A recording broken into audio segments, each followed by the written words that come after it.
This episode is brought to you by Green Chef. For a total of $75 off, that's $25 off each of your first 3 boxes, go to greenchef.us/CAGcast75. And Harry's. Go to harrys.com/CAG to claim your special trial set offer.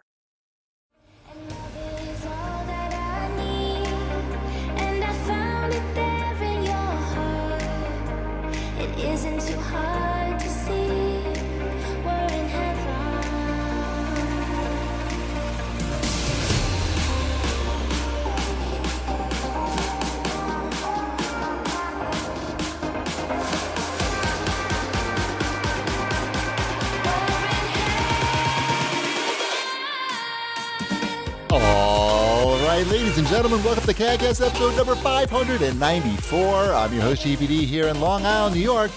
And as always, we're joined by the man who's too good for E3, Wombat. That is a fact. I am too good for E3. It's not that E3 is too good for me. I think the last time you were at E3 was 10 years ago next year. No, it hasn't been that long because Elliot was born the last time I went to E3. Oh, okay. I just saw some pictures. But he was just born, Gotcha. So it's like 8 years ago. You went in 2010, that I know, because I saw on my phone some pictures of you. Yes. I think Connect was big when you were last there. I'm trying to go next year. Yes, correct, Chip. There was Connect in the picture. Right. That was the Baller Beach year. Yes, Baller Beach. You're trying to go next year? What does that entail? It entails, well, a lot of things. Employment, mostly. Well, what if you have no employment, then is that good or bad? I guess then I'll definitely be there. What else am I going to do? But I discussed it with my employer this week about next year. Wow. Look at you. That's nice. That's like, I like that. Proactive. Yeah. Everybody was down this year because you weren't there. I don't think anyone was wondering where I was, but I appreciate you lying. That's not true. People ask for you. No, it's how many people, Chip? 7. 9? It's a lot. Mm-hmm. It's 9 more than 0. Nobody asked for me. That's because you were there. Right. Exactly. Yep. It was like, back in the day, we used to know a lot more people that were just hanging out. Not hanging out, but they were working there. But at night after the show, there'd be people around that you could hang out with. But I feel like this year was the first year I felt like I was like too old for the party. You know what I mean? I know exactly what you mean. You're just like, you used to look around and you'd be like, oh yeah, there's that guy that I know. And then there's that guy and there's that dude. And those dudes aren't here anymore. Or I'm not where they are, perhaps. Mm. Is that accurate, Chip? I mean, feel it. No, there's some of that going on. Yeah. We're getting older. Right. Video games are getting younger. And Leon's getting larger. Oh, I can still sit in a room and watch a video game for a half an hour. Maybe better than ever. You mean sleep? Did you fall asleep during any presentations? Nope. No. Not a one. Not a one. Nice. Good work. Is that a record? The only reason I was falling asleep is because I was coming from Japan. And the jet lag is just, you can only dampen the jet lag. You can't really contain it. And eventually you're just going to if you're in a dark room in a chair and you've been walking around all day and your body thinks it's 3 a.m, you're going to sleep, like no matter what they're showing you. But no, I don't. It's, and there were some long presentations too, but good. We're good. We're We did a great job. Neither one of us fell asleep at all. Good. Did you eat any good food, or are we going to get to that? We'll get to that later. Okay, we'll get to it later. I don't want to spoil anything. How was your Father's Day? Happy Father's Day. I just got some Father's Day chocolate from my local Japanese restaurant tonight. Nice. Which was a nice treat. My Father's Day was good. We, what do we do? Oh, we watched, this can slide into watch this bitches too. We watched The Matrix with Ty. And? It was fantastic. That movie holds up quite well, and it does hold up. It's really interesting that movie's rated R. I'm trying to figure out what it comes from. I think it's really from. There's that one scene where it's got like that robot worm thing, and they put it into Neo. Remember that? You think? Yeah, but I guess. And it's not like super gross. The idea of it is pretty gross, but it's not. There's some blood splash, but other than that, it's just people getting shot up. But it doesn't seem like anything compared to today. I feel like this would be a PG-13 movie today.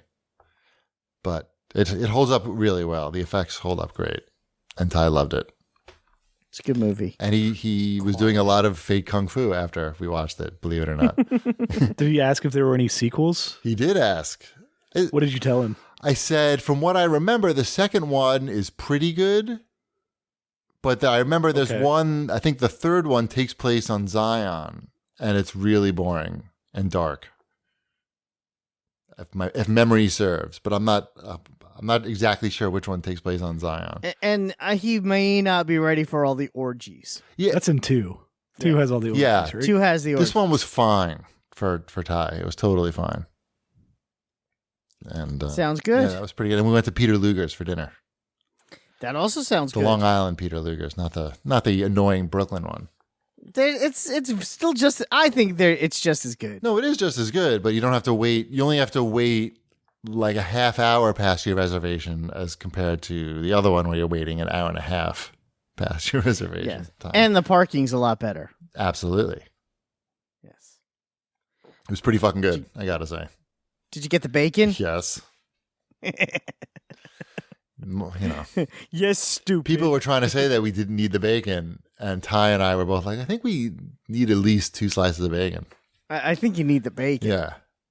Trust me, the bacon was all eaten. Mm-hmm. Yeah, it was good. And I got good presents too. I wasn't expecting much because Mrs. Cheapy was so busy lately. I got the Nike NASA backpack.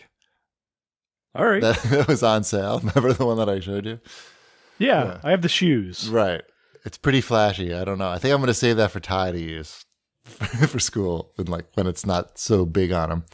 And I got like a RoboCop figure that's I forgot what it's called. I don't have it down here, but it's metal. It's like half metal or something, and it's got a big head. Like it's weird. Like the head is slightly abnormal. Oh, it's like metal figs or something. I don't know. But it's solid. Like it's like if you got hit in the head with this thing, you wouldn't be a happy person. If I got hit in the head with most things, I wouldn't be a happy person. Right, but like a ping pong ball would be okay. To be blunt, pun intended. Right. This is some. I was impressed by the heft of it and that it felt pretty solid. Excellent. Yeah, so I was very excited. Sounds better than my gifts. What would you get? I got tires and a Kit Kat bar. Who got you tires? That was a joint present. I needed tires because, well, my tires were literally falling apart on my car. Right. All 4 of them. Right. They were the tires from when I got the car. Right. Gotta have new tires. You gotta have new tires eventually. And when I brought it in to get the one tire needed to be fixed, they were like, yeah, no, you gotta get rid of all these tires because this is really dangerous. Like, you see this line? Right. Oh, you're the guy. You're the guy riding around on the unsafe tires. Yeah. So I'm like, oh, okay. And then once I priced it out, my family was like, well, we'll just make that your Father's Day gift. Oh, I'm like, God. all right. So Father's Day tires. The funny thing was once, I went to pick up the car, it is noticeably higher off the ground, like a good 2 inches or so. Well, that could just be you didn't have enough air in the tires. No, it's because my tires were that bald. It was really frightening. But you're the guy whose tires wind up on Reddit because they're so you know what? shitty. It's because I don't take the car very far. It only goes from the train station and back at this point. But whatever. Oh, then you don't need tires. Right. Basically, like just ride around on the rim on the wheels. Yeah, I'm only going 2 miles, so you probably don't need gas either. Huh? You probably don't need gas or oil either. Don't need gas. It's almost due for its next oil change. I have a little card in the car that tells me what mileage when I hit that mileage. It's time to bring it in. Maybe you can get that for your anniversary present. Exactly. I mean, did I want tires for Father's Day? The answer is no. Right. Did I get tires for Father's Day? Yes. Shit, did you get windshield wiping fluid for Father's Day? I got alcohol That's good. for Father's That's good. Yeah, it's a good gift. Yeah. I also got some tea. I can make my own old fashions now. Nice. Nice. Sounds good. Yeah. I actually got a bottle of vodka too from my sister. Oh, now it comes out you got some real gifts. That didn't. I did. Well, we had my whole family and my wife's whole family came here for Father's Day, and having things at our house is very unusual because my house, as you both know, is not that large. But they probably wanted to check out the new tires. They wanted to see the new tires. They wanted to see the new family member. So, Right. Yes, I have a dog. How's now. Ultima doing? She's hanging in there. What does that mean, hanging in there? No, she's good. She's Death's door? She is the most relaxed dog you've ever met in your entire life. That's good, isn't it? Yeah, like she's like whatever. You can do whatever you want. She does not care. That's good. Yes, she does. She does follow my wife everywhere she goes. That includes the bathroom at 4 a.m. She does sleep on the bed. What? It takes up about 2/3 of it. Oh my God. What are you doing? I'm not a big fan of that. What are you doing? You can't do that. It's fine. Howard Stern says you can't do that. Oh, Howard Stern says that. Howard Stern only has cats. Well, it's because his dogs died. Yeah, see? Bianca died. Mm-hmm. So we have the dog on the bed. She wakes up when the sun gets up. So Sounds great. People ask me why I don't have a dog. Oh yeah, no. I understand why people don't have dogs. Right. But she's very friendly and she's very sweet and she likes to cuddle. That's nice. How's the poop? Yeah. The poop is. Have you ever been to Chipotle? Yes. Have you ever seen the burritos like when they wrap them up? Uh huh. Yeah, that's what it's like. It's like a tortilla on the It's outside. like a big wrapped up burrito. Nice. It's that size. Wow, that's and big. it weighs that much. What? Really? That's impossible. It's gigantic. Really? You're I mean, saying that the poop is the size of a human's lunch? Yes. I would say the poop is definitely the size of a human's lunch. If you're listening to this show, you're probably not going to eat much of a lunch. For you, I'll take a picture next time. No, thanks. I'm good. No. You seem to want one. No, I like the visual images. I don't like, the mental images. Next time you're at Chipotle. Never, which would be never. And you get a burrito. Never. Be like, oh, that's what Wombat's dog poop looks like. Ooh, now the hiccups. Not never. If there's one in an airport, I would do it. Or if I'm in some weird place. You don't want Chipotle right before a plane. Oh, what do you get? Anyway, it's gross. Too much poop. I'm all grown up now. I don't want to talk about poop. You asked me. I know, I'm kidding. I really want to talk about poop. You asked I have a whole new me. podcast I'm going to announce soon. It's just called about poop. Mm-hmm. Poop Fest. Ugh. Where are we? Father's Day. We talked about Father's Day. Oh, did I mention that Mrs. Cheapy on Father's Day flew to France for work? So I got back from day? E3 on Friday, and on Sunday, Mrs. Cheapy's gone for a week. Oh, I thought you meant like for the day. No. She's got to do some work. Gotcha. Can't do much work in a day. Does she speak French? No. She does not. Okay. Does we mean no? Yes, we means no. So next time you're in France, when someone says, hey, would you like me to stab you in the nutsack? Right. The answer is, No. oui, monsieur. No. I'm going to Germany soon, Yes. and I'm going to see Def Leppard. Are you? Is that official? I bought the tickets. Nice. Good job. Shanafan is mailing them to me. Are you going, is the concert during the day or at Nacht? That's bad. I know it is. It's in a fortress from the 1500s. The concert. It's pretty Nice. pretty sweet. Are you getting it? Yes, I'm getting it. Good. All right, where are we now? Watch this, bitches. Mm-hmm. Oh, this is exciting. I wasn't sure if we were going to talk about this now or during our E3 wrap up. We'll talk about it now. It goes in the movie section. Okay. All right. Also, Ship saw Men in Black International 4DX. Yes. I flew back. early. Cheapy left early this year. Yeah. And flew back on a red eye. So Yeah, I like that it was plan, just by the way. me and my 40X. I'm going to do that plan again, I think. Me and my $31 movie. How many people? Oh. How many people were in the theater? 9, I think, What? for opening night of Men in Black International on 40X. Right. Well, like you said, it's $30, and it's Men in Black International. $31. That's like $1 per Rotten Tomato point. Not even. Men in Black International. It's so weird because like I like Thor and Valkyrie. Sure. Oh, is it They're Thor and charming. Valkyrie together? Yeah. Wow. Yeah, that's the matchup there. Those are the new Men in Black. Are they the same character, pretty much? No, they're not. Okay, good. they're just people. Okay.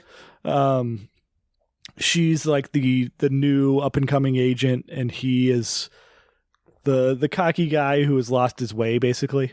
Got it. And the movie itself, it's just really forgettable. Like it's been a couple days now, and I'm trying to remember what exactly happened in this movie. But what did 40X add to the experience? Nothing? I got punched in the back a lot. Good, that's good. So that's like 2 stars right there. Right, like the punching in the back, they really nailed that for this movie. That was their go-to. Did you laugh? Did you laugh like when you got punched in the back? Yeah, like especially if they like double up on the punches in the back, real short. See, I'm laughing just thinking of you getting punched in the back, and I know that if I was there, I'd be dying laughing. And you'd be laughing too because you'd be watching me laugh, and you would be laughing because you're being punched in the back repeatedly. Yeah, I got sprayed with water once. Any smells? I don't remember there being any smells. Okay. There could have been maybe gunpowder or something, laser powder. I don't know. Mm-hmm. But there wasn't like a lot of action scenes. That's didn't seem like. So it was sitting in these 40X scenes or seats, watching a lot of people talk for a lot of the movie. So weak. Yeah. So I don't know. Ty might like Men in Black International. It seemed like it was kind of for kids. Right. I don't know if that's what this movie is for or not. Nobody. But, it's for nobody. Right? It's Was for it nobody. better than Men in Black 3? I don't know. I was trying to think of if I'd ever seen Men in Black 3 before. Men in Black 2 isn't very good either. No. I'm fine with Men in Black 2. It's okay. It's not Men in Black 1. No. But No. I can't. What happened in 3? That's the one with Jermaine from the Flight of the Conchords. I don't think I saw 3. No, I don't think I did either. I just skipped right to International. Tommy Lee Jones is in it. You're a jet setter. Okay. And it's just something to do with his father. Yeah, no. Did not see that one. Yeah, I think I did see Aquaman on the flight home. Father. Oh, how was Aquaman? That was a story that did not need to be told. I also watched that on the plane.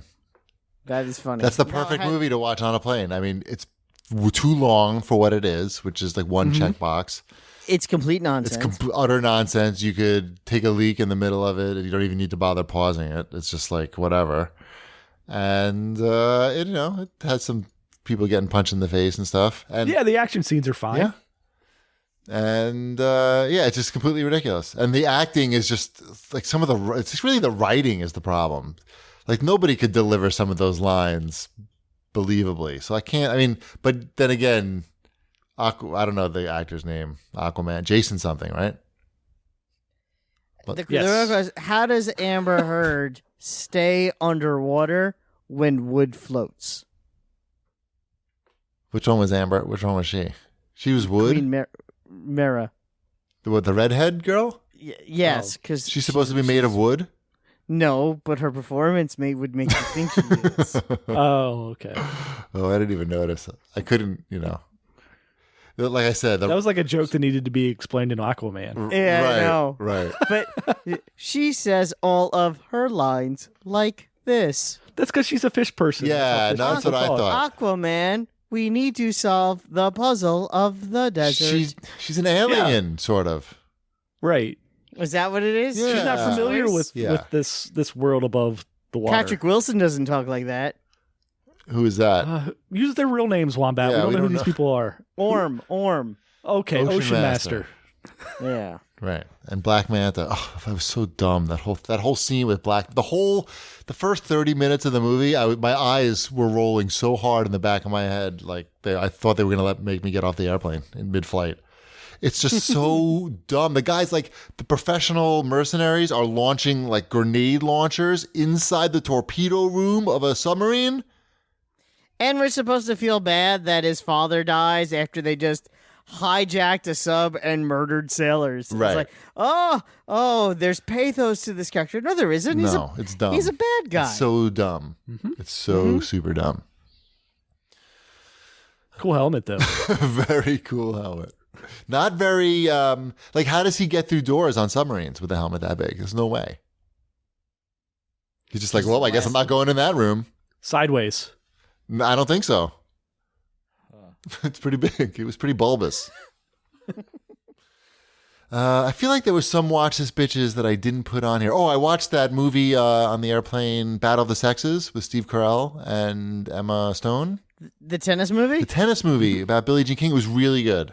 Yeah, I heard that's pretty good. It has the sexiest lesbian haircutting scene in the history of motion pictures. Very nice. Where nothing happens except for a haircut. Mm-hmm. Very good. Very funny and just interesting if you don't know the story, which I didn't. Very good. It's about a battle of the sexes in tennis. I don't know if you can figure that out. You know what I watched? I watched the new, the 2.5 hour long Bob Dylan documentary. Oh, I'm shocked. I don't believe it. Yeah, I just fell off my chair. This week's 2.5 hour long Bob Dylan. It's directed by Martin Scorsese. It's on Netflix. Didn't you talk about this before? No, there's been other 2.5 long hour documentaries. No, that was the Phil Spector 2.5 hour special. Also directed by Martin Scorsese. But This is the Bob Dylan one. It's based on the Rolling Thunder Review Tour of 1976. Right. It's very interesting if you care about Bob Dylan or the year 1976. I don't think I do. I don't know. What about Allen Ginsberg? I was 3. Allen Ginsberg recite poetry? No. Roger McGuinn? Are you a fan? No. What's his Aquaman name? His name Orm. Okay, yeah, he's good. Fish face. Oh, it was so dumb. The scene where he was a kid in the aquarium and he's getting bullied. Oh, that's the only scene in the movie I like. Yeah. No, but it was just dumb. It looked dumb. The whole thing looked dumb. The words that came out of the character's mouth were dumb. Kid Aquaman inadvertently use superpowers. It was dumb. I'm like, oh man, that guy can control fish, and his eyes change color right, when he does it. Right. It was dumb. So dumb. It's not dumb. You're dumb. I know, and I thought it was dumb. So it was really dumb. How dare you? How dare you insult children? Super dumb. Children are dumb. Fish are dumb. There's a dog in the room now. Really? Yep. Put her on. She doesn't make sounds. She doesn't make sounds? No. Ever? She doesn't bark. Ever? No. Not one bark? Maybe once. I don't know. Wow. Kick her. She whines when you leave the Don't room. kick her. That was a joke. Don't kick your dogs. Yeah, I'll try not to. I step on dogs promises. sometimes by accident because they get into my feet and the people don't control their dogs. I don't step on them, but dogs and kids. You know what I'm saying? Don't step on dogs, Chippy. You know what I'm saying. don't. When you're this tall, you don't know actually because you're so short. But when you're this tall, everything gets tangled up in your feet. Because you're so short. Yes. Mm-hmm. Big news on my Apple Watch. What? I just got a calendar invite for Spider-Man Homecoming. For who? Oh, nice. For me. From yourself? Gretchen must have just bought tickets. Nobody bought me tickets, anything. I was looking at movie times this morning for that Sunday, I think, after it comes out. But I have to figure out. I don't know what's going on in my life to just make those plans. Right. Yeah. All right, let's do this quick shopping news piece, and then we'll talk about E3. So ThinkGeek the ThinkGeek website now is gone. All the employees have been fired by GameStop, and even the monkeys. The monkeys, I think, I'm pretty sure the monkeys were let go. Maybe donated to a zoo. And I guess they just sell the products on GameStop.com proper. And when I read that news story, I took a look at their stock price. It's like 5 something now. That chart is like just a downhill slalom, basically, at this point. And it got me thinking, like, don't you think, like, how come it had to be Epic to be the company that challenged Steam with like a real digital platform for PC gaming? And like GameStop certainly could have put that together. And they didn't. Instead, they just decided to sell like, they had like half measures, right? Throughout, since the Steam era started. They would sell codes. They did have their own like shitty file delivery system, I think. Yeah, they had something right at one point. But it was never like, okay. It was never Steam. No, it was like never like, we're going to build this platform that competes with Steam. It was more like, here's the bare minimum like of what we could do and just say that we did something. And I wonder that if they were the one to come forward and say, hey, we're GameStop, we don't need to make 30% split. We'll be the one to just take a 20% split. Is that what Epic is taking, 20%? I forget. I will take 19 maybe? I think it was a weird number. Anyway, they could have been the one to be more aggressive. They certainly have enough money to build out a fully functioning platform with all the features. But they, I guess much like the record industry, it was sort of too late. They thought, before they really figured it out. Not that they figured it out yet. I was going to say, I don't know if they ever figured it out. No, the record industry never did, right? No, they're still trying to figure it out. It's now, yeah, they haven't. It's just... No, they haven't. I said they're still... Yeah. I wasn't kidding. They're still trying to figure it out. It's just other companies are figuring it out for them and just saying, hey, we're going to do this and I guess we'll give you some money for it.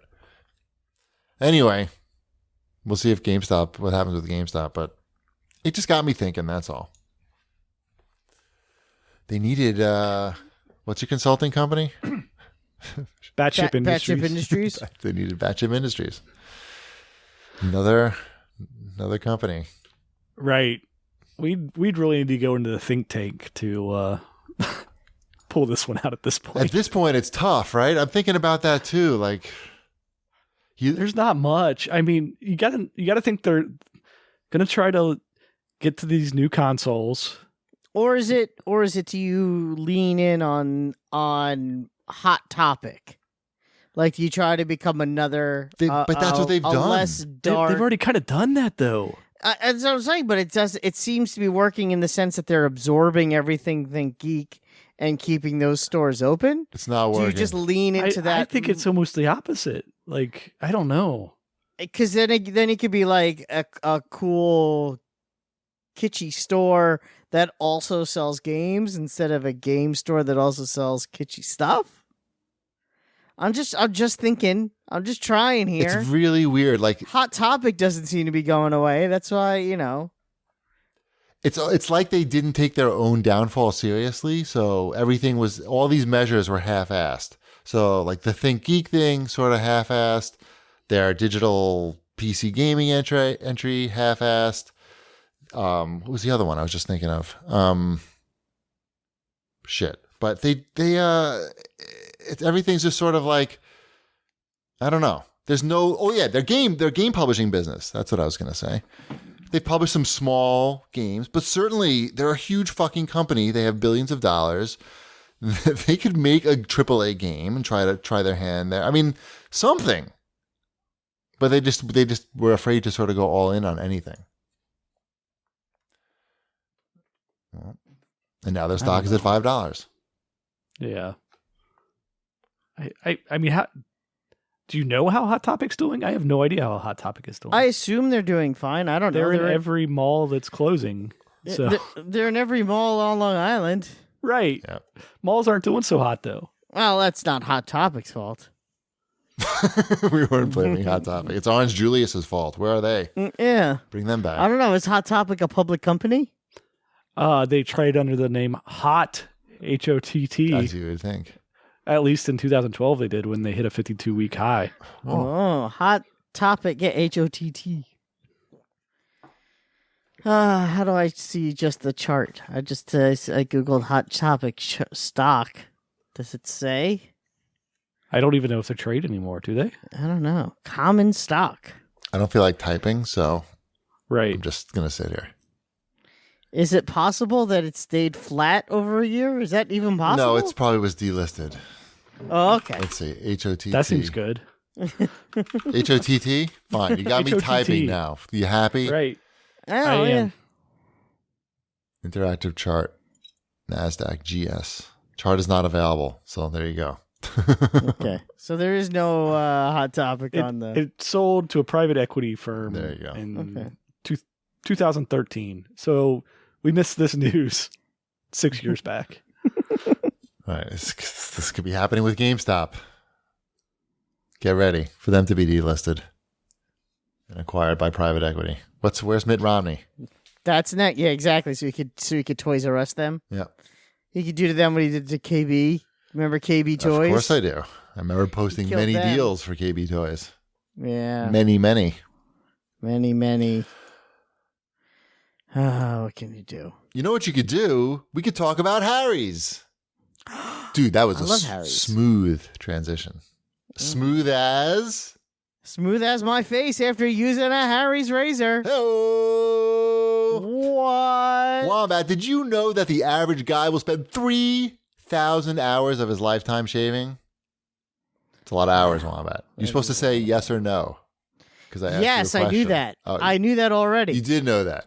I did because I'm the smartest man alive. You know why? You know what makes me so smart? What? I use Harry's razors. Right. Okay, so 3,000 hours of your life, that's 4 hours. 4 hours. That's 4 months.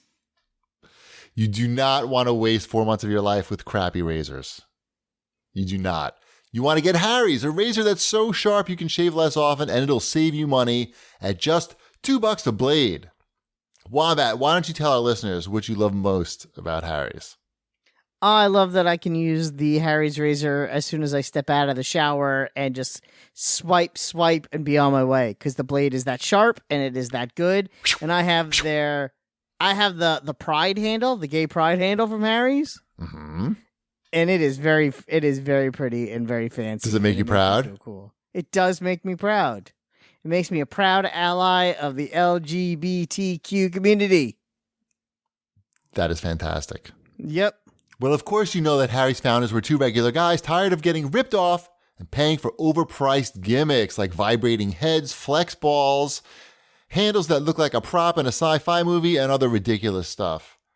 So instead, they cut out the middleman and they bought a world-class blade factory that's been making fine razor blades for 99 years.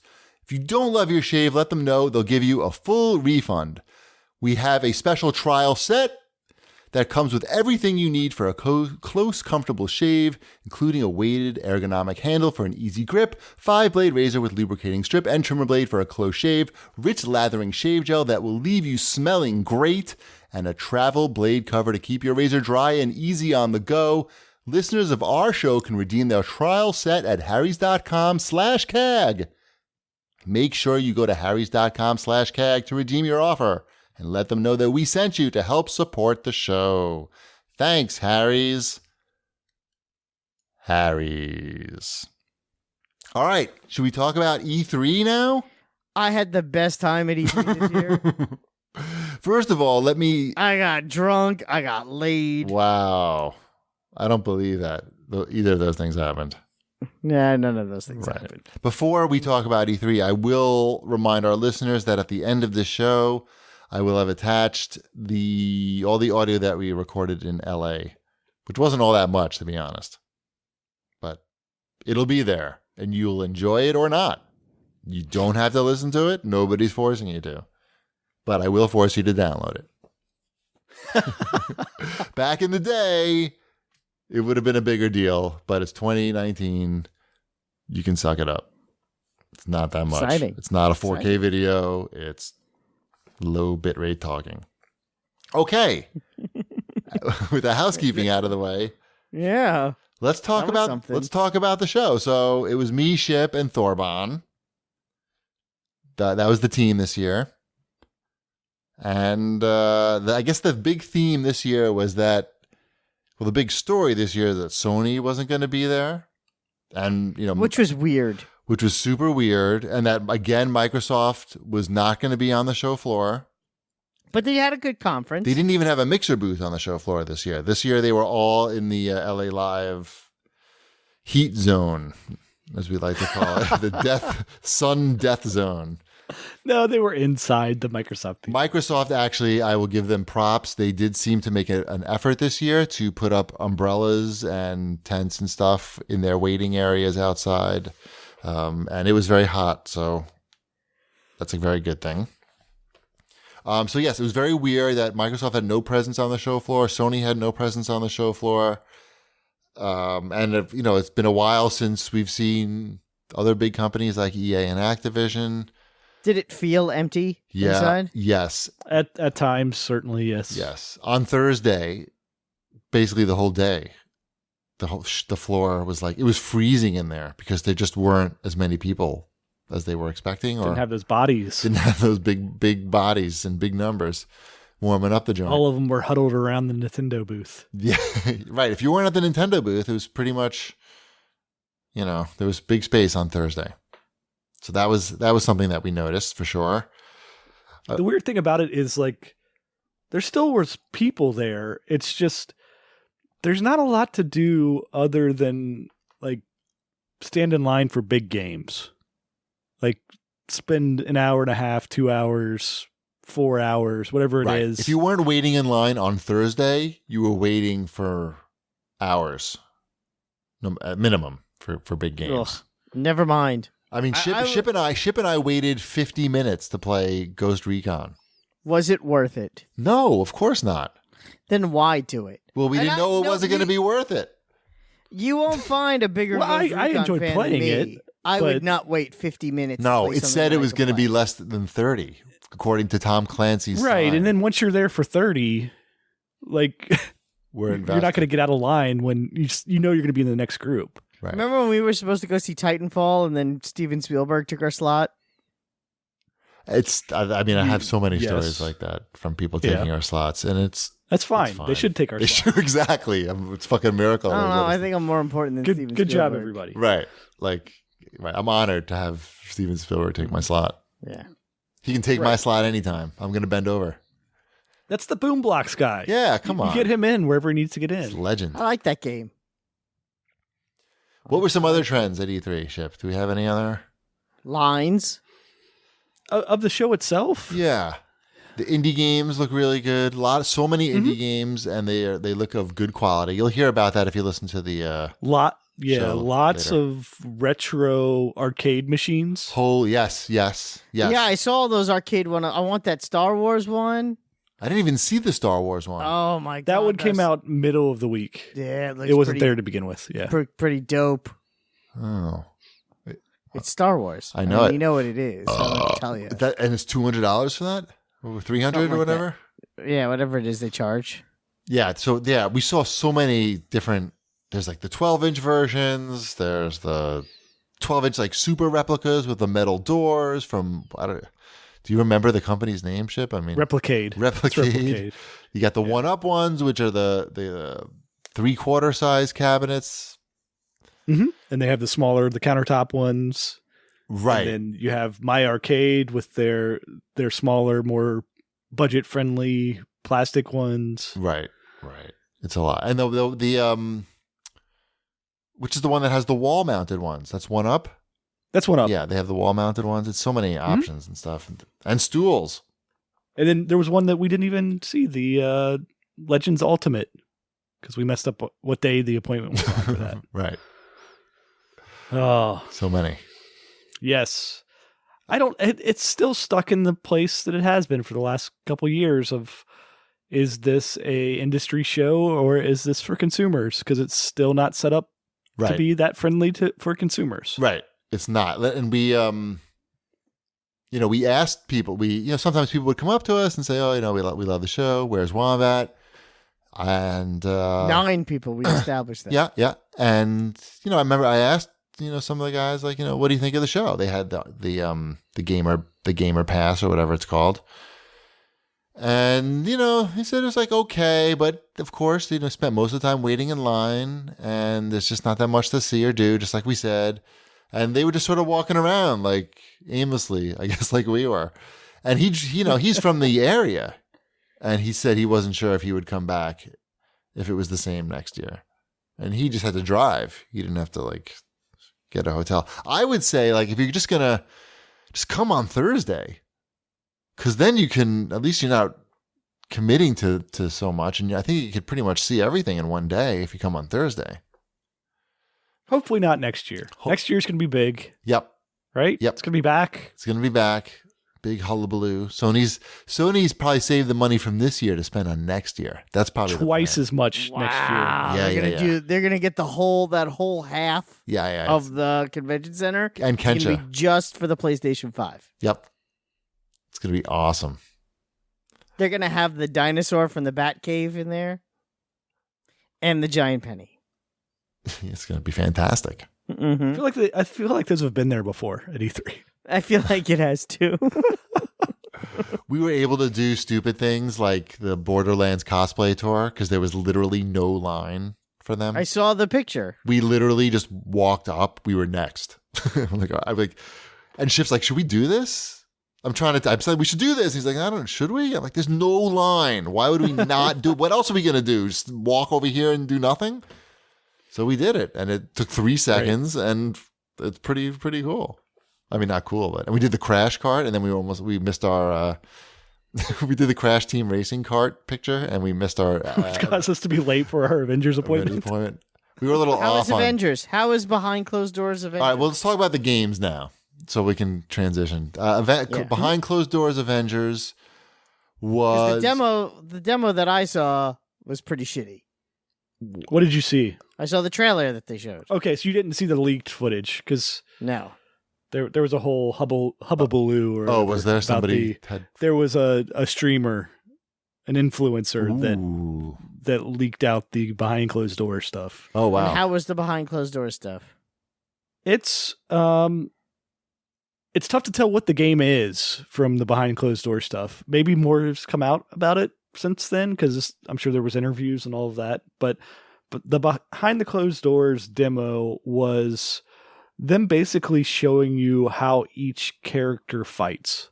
And it was just like Hulk would fight for a while and then you'd see Thor fight for a while and Iron Man and just going through all of their different like kind of abilities like one after another in a story-based scenario. Yeah. So I think I know what that is now. You do? Okay. Yeah, from watching Christian Spicer and Jeff Kanata show, DLC. Okay. They happened to be doing it live while I was getting ready for bed. And I started watching it, and they seem to think that that's like the tutorial. So that would make sense. So you're going to choose to be one of the Avengers at the end of this tutorial, and then that's your character, and now you're playing Destiny. Okay. But it's Avengers. 'Cause it's 4-player co-op? Uh-huh. Correct? Yeah. So I subscribe to that theory. I think that seems pretty No, reasonable. I mean we have like time. It's not supposed to be out until May, if it comes out in May. So I'll say that the demo portion of it, like the actual gameplay portion of it, it did not really bother me that they weren't identical to the movie versions. I don't want them to look like the movie versions. I just think Thor's head looks weird.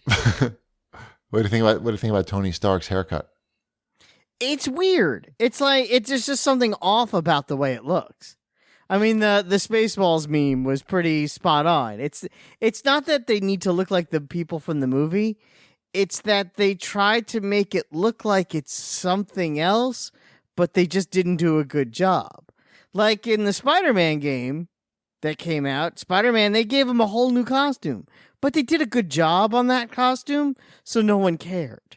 If you can do it different, but if you're gonna do it, you better be damn sure it looks good. Right. The Captain America costume looks very bad. Oh, my son hates it. It looks like he's wearing a refrigerator box. Yeah. Yeah. Oh, it's like, why is he dressed like that? I don't know. Does he have to be dressed like that? I don't know. Definitely not. Do you have money? Uh-huh. Well, good thing is you don't have to worry about him being in that costume for very long. Yeah. He dies during the He dies during the demo. during Nice. the demo. They're gonna sell costumes for like they're gonna just sell costumes. Gravestones. You're gonna sell gravestones. Ugh, Captain so many America. costumes. Oh, you want Thor to not look like an asshole? $20, please. No. Well, I hope it's gonna be good. I mean, it seemed pretty cool. It seemed good. Like the fighting and stuff looked good. Pretty I will sweet. say that my enthusiasm is tempered. Right. I would set your expectations for this is going to be like Destiny and all that entails. So Even Destiny can't maintain it like right, Destiny. it's hard. Oh, maybe I don't know. We'll see. Maybe the whole Avengers thing is a really big hook on its own. I mean, I have no problem with an Avengers game. I don't know. know. We'll see. There's more stuff coming out this year, so it doesn't matter. What were some other big games that we saw at E3 that we can touch on? Ship? Did we you? saw Borderlands 3. How's that? Has that got Borderlands in it? It's got all the Borderlands in there. Nice. It's very much Borderlands 3. I'm excited for it, but Did you there's not see- a whole lot different. Did you see Randy? Several times. Did you say, "Hey, Randy, what's up? Want to go grab a chicken leg Ship at the ma- medieval times?" Ship made some good comments, I'm sure, when he walked by. Oh, they need to distance him from that game. Right. Somebody needs to distance Send him on a from that long game. vacation in Iceland. Right, until after the game releases. Yep. September. It's not that far away. Nope. Take away his phone for. How 3 was months. Wildlands? Wildlands was okay. It was, but the demo was bad. It was a bad demo. It was a horrible demo. It all matters about the demo, and it's hard to make a good demo, and because there's so many bad ones out there. It must be hard. And that was just another example of a bad demo. It was too many cutscenes.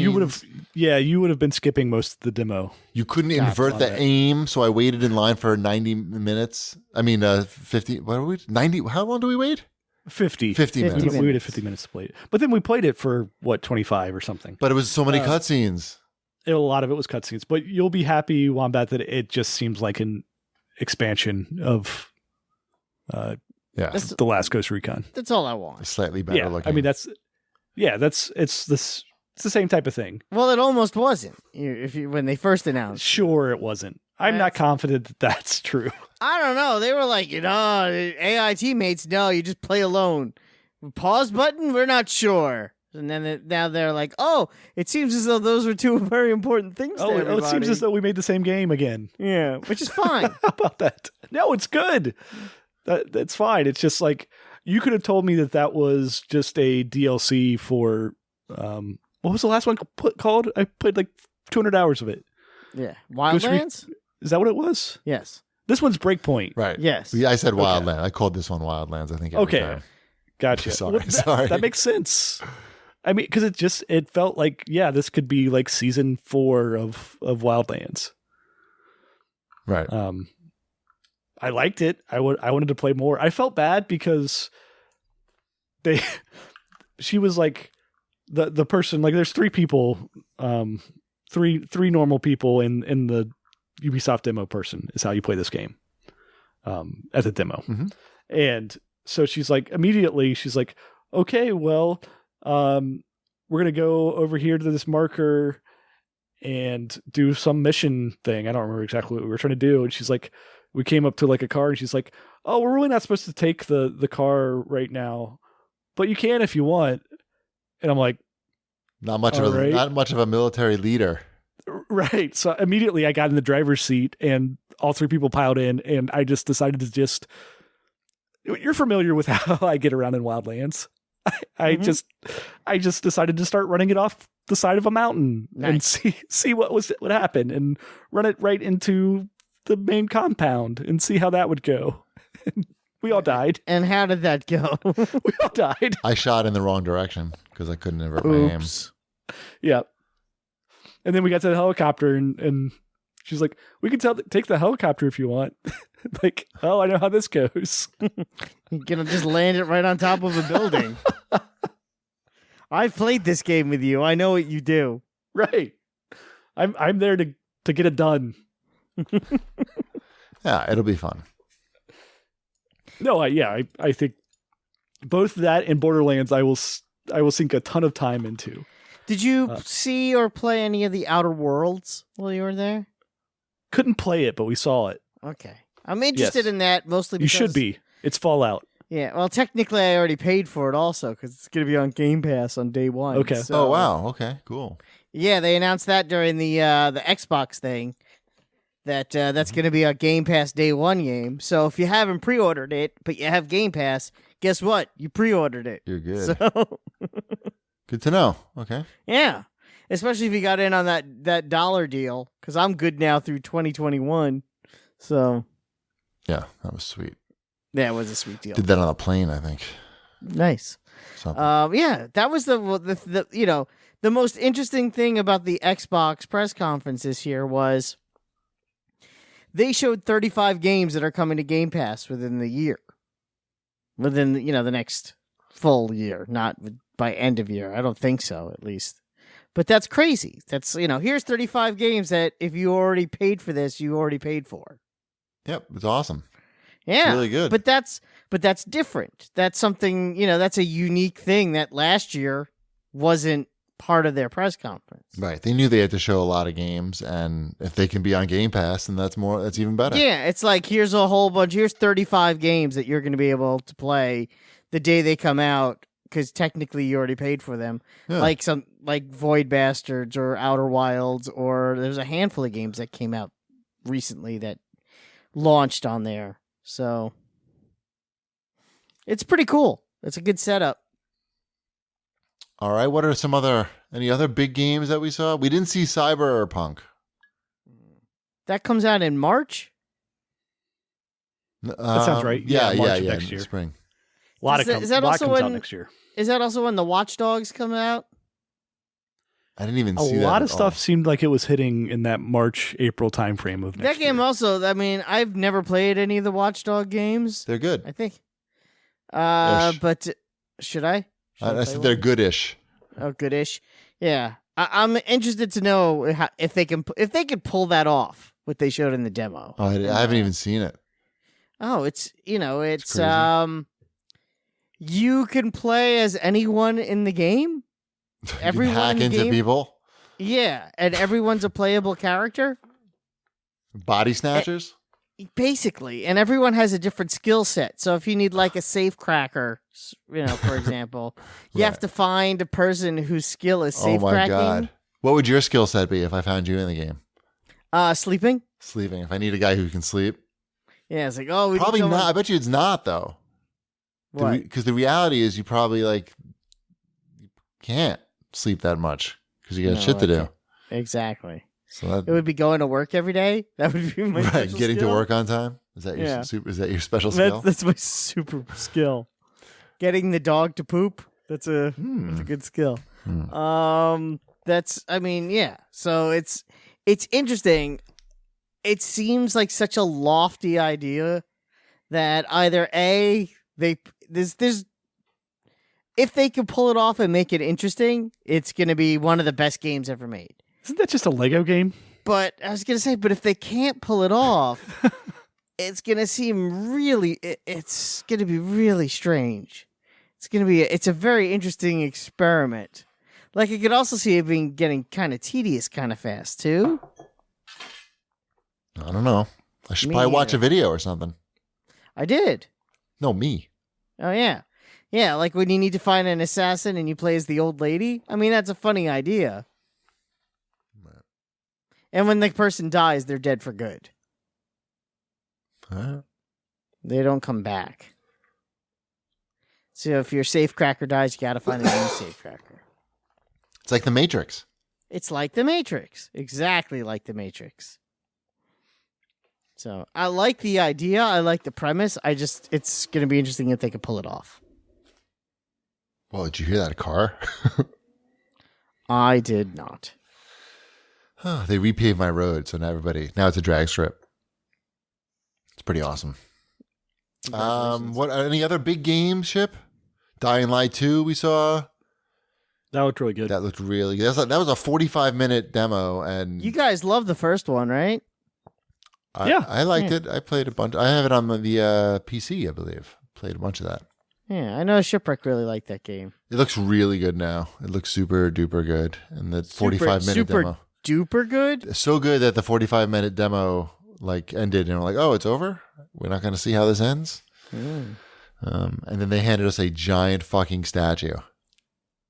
Yes, I saw Shipwreck's broke. Did you fix it? I have not yet, but I will. It's fixable. It's super gluable. Sounds good.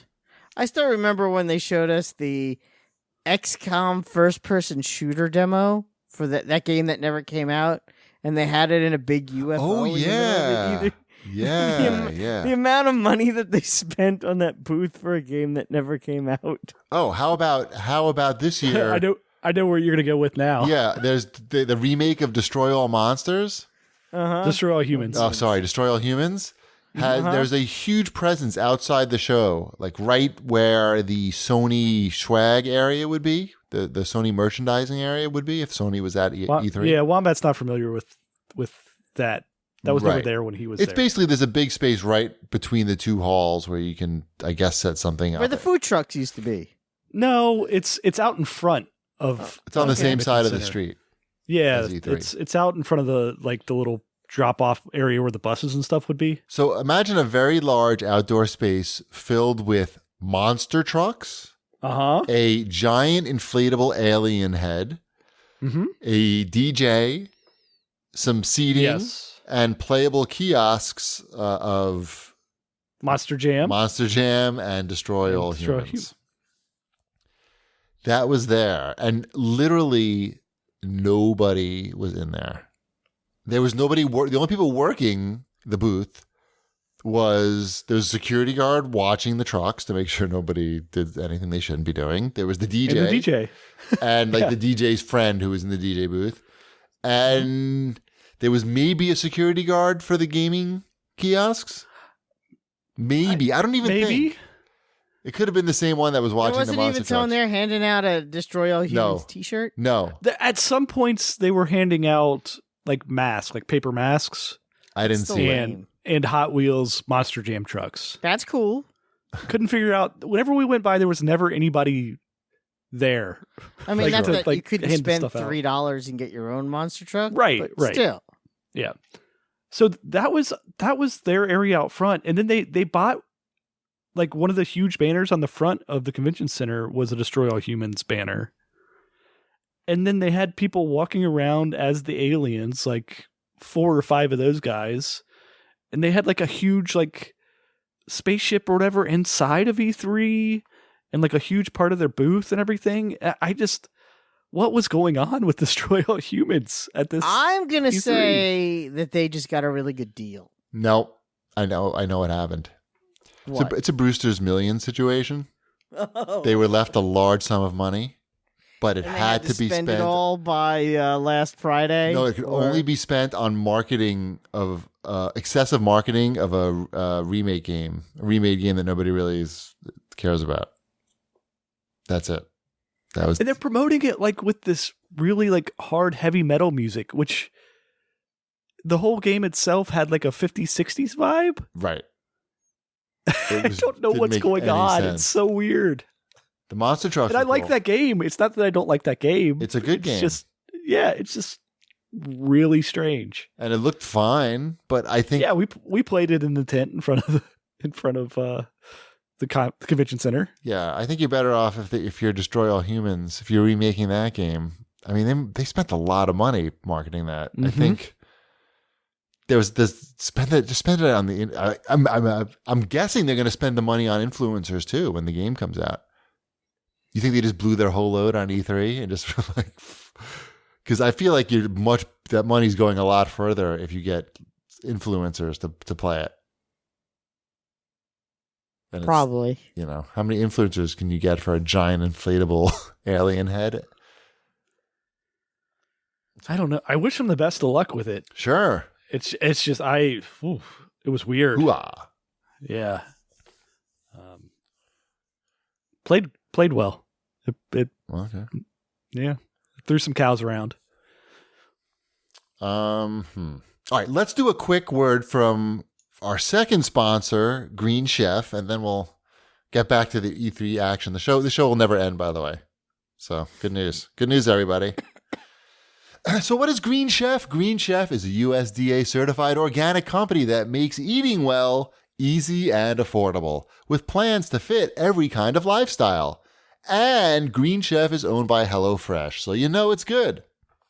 Green Chef offers a wider variety of meal plans. So if you've got a special diet, Green Chef has you covered. They offer paleo, keto, vegan, vegetarian, pescatarian, gluten-free, Mediterranean, heart smart, lean and clean, and omnivore.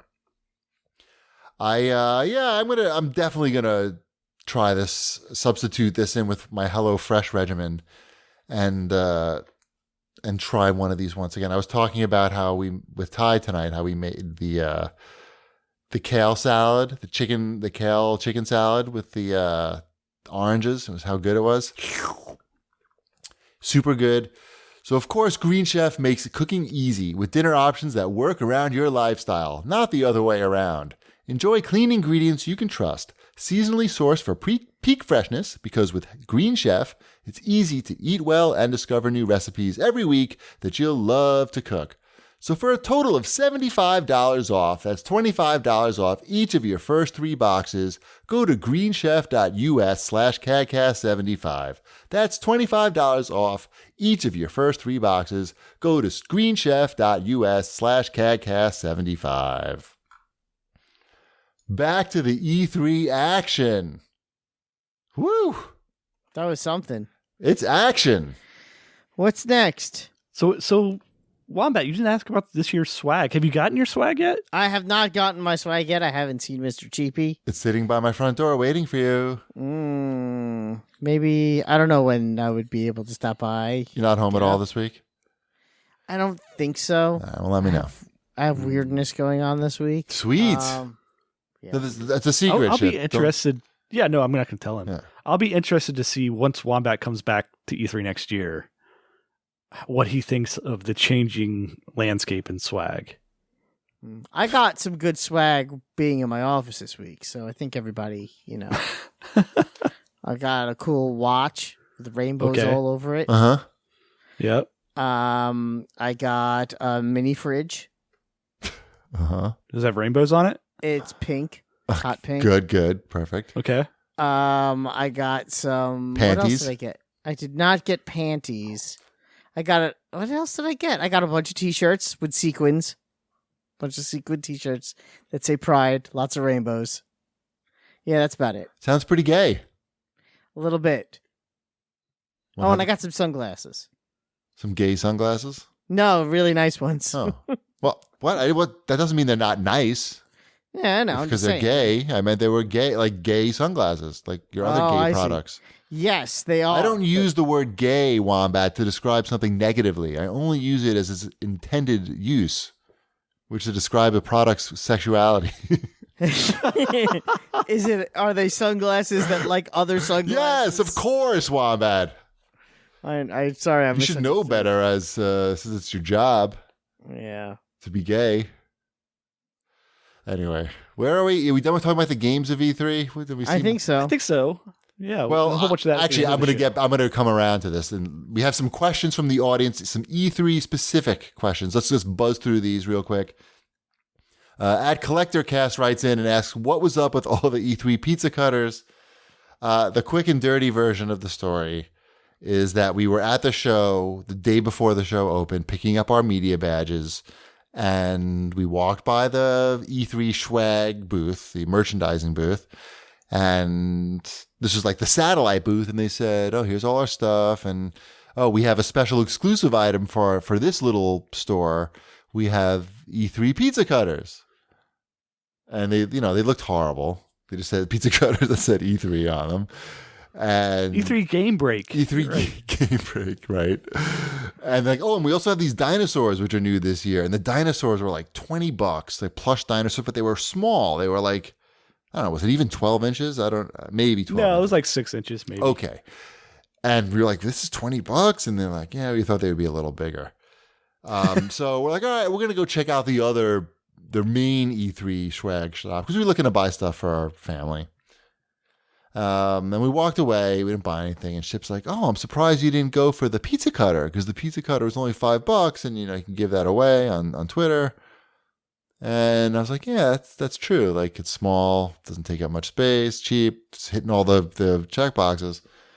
And then I'm thinking, I wonder how many pizza cutters they have, like in total. How many could they really have? Like, I could buy out all the pizza cutters right now, and then nobody else would be able to have pizza cutters, and only my friends and people I want to have E3 pizza cutters would have E3 pizza cutters.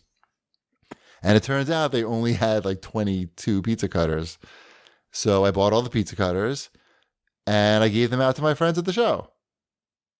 3 of them we lost at security because you apparently cannot bring pizza cutters into the show.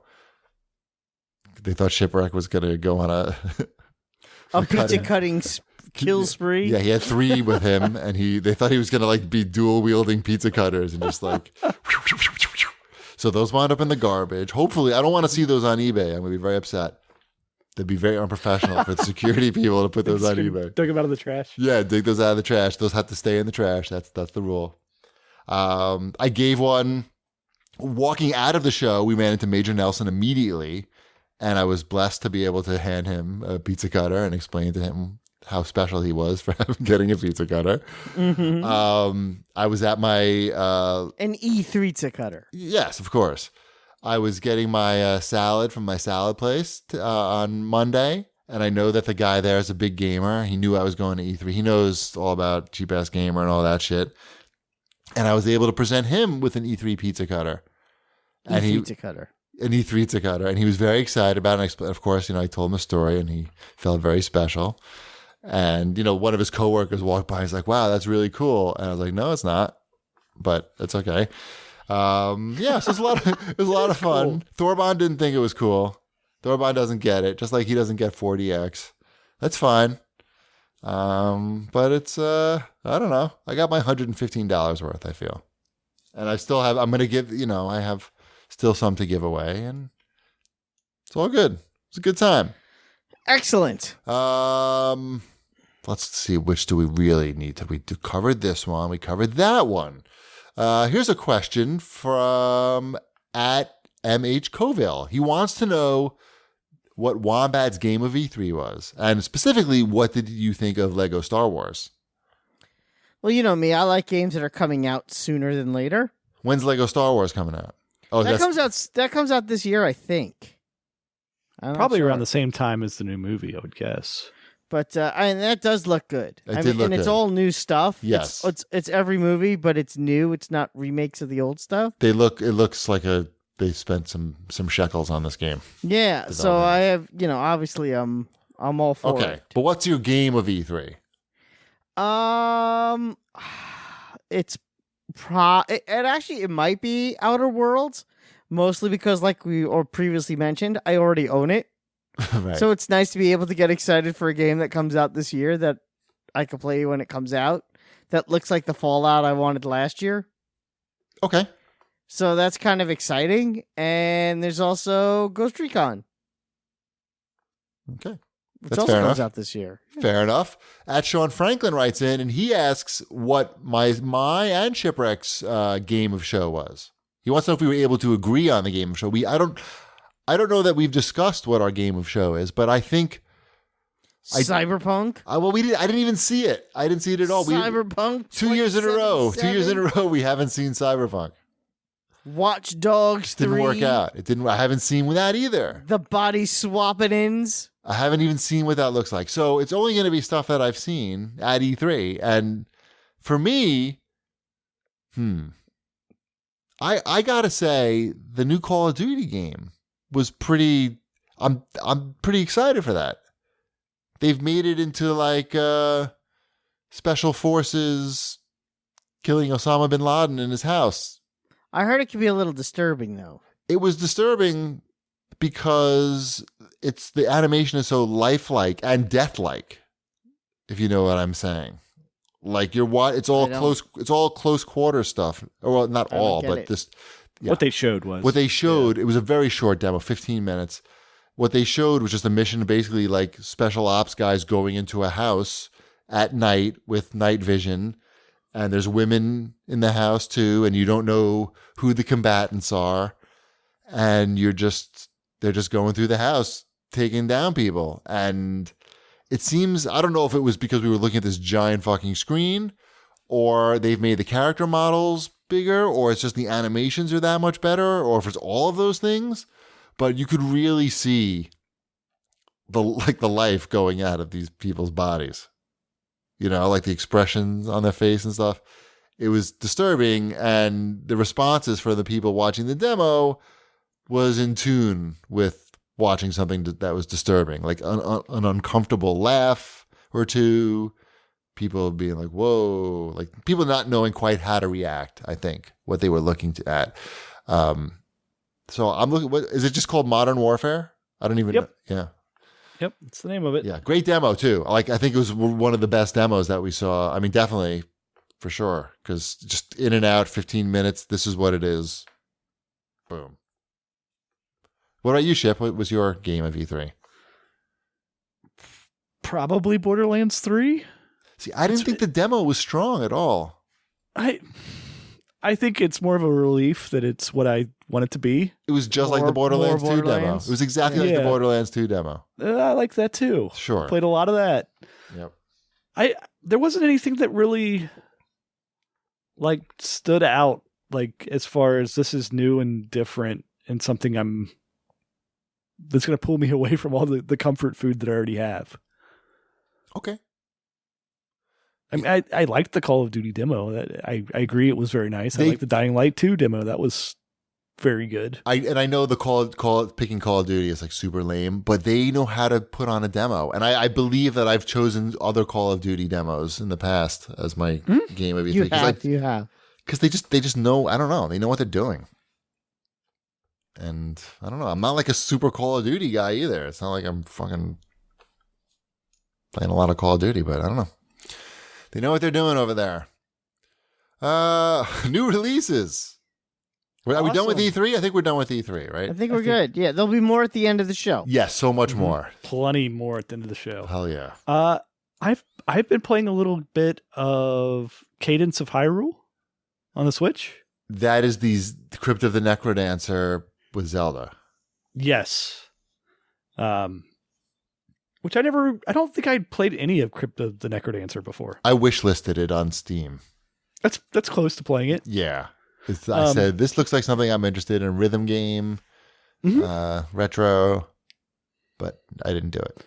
Yeah, I've only played maybe an hour of it so far since we've been back, but it seems pretty fun. It's a roguelike rhythm game that I'm still kind of getting used to what the movement rules are and everything, and how you're moving and attacking to the beats of the songs, of the Zelda songs.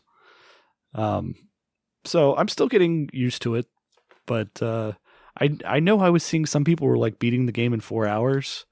Oh, well, okay. But that seems okay for like a rhythm game, and it seems like most people are probably not going to beat it in 4 hours. Like, because I've pretty much gotten almost nowhere in the hour that I've played, I would say. Okay.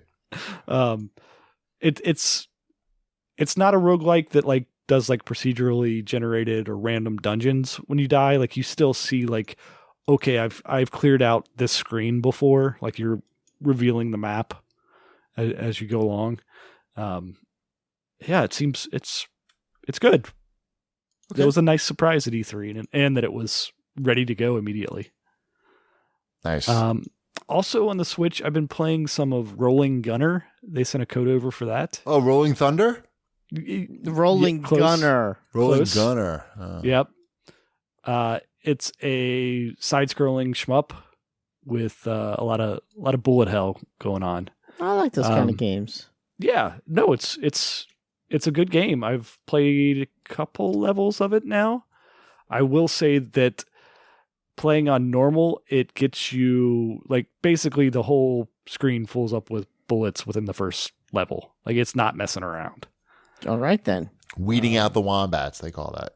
That's well, there's like a casual mode too, so it's not. A lot of these games have that now. They have wombat modes. Yeah, it's good because you want to see this stuff. Like you know that you're not going to be the best player at these games. Nope, but I do like spaceships and shooting things. Yep. Right, it's still fun. Yeah. Shipwreck gets it. I get it. Yeah. I also don't get pretend. it. Stop trying to act cool. I get it. So I'm having fun with that as well.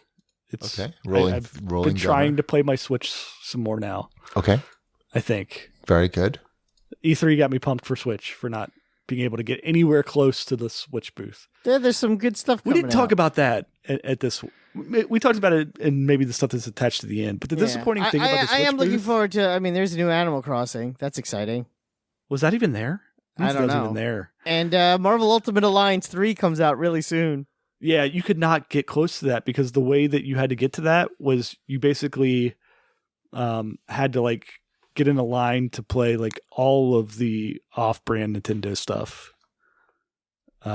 just to get into that area where you could really see it. That's okay. I can wait. I can wait a month. Yep, that's what I decided as well. I think Let's see Nintendo here. designs their booths just to make them a disaster on purpose. Like let's just get as many people milling about as possible. I actually don't because I think that they design them in a way that actually they're able to stage their lines. Like they have very specific in and out points. Right. They have to be able to manage a huge line. Right. Because they know that people are going to be lining up. Right. Right.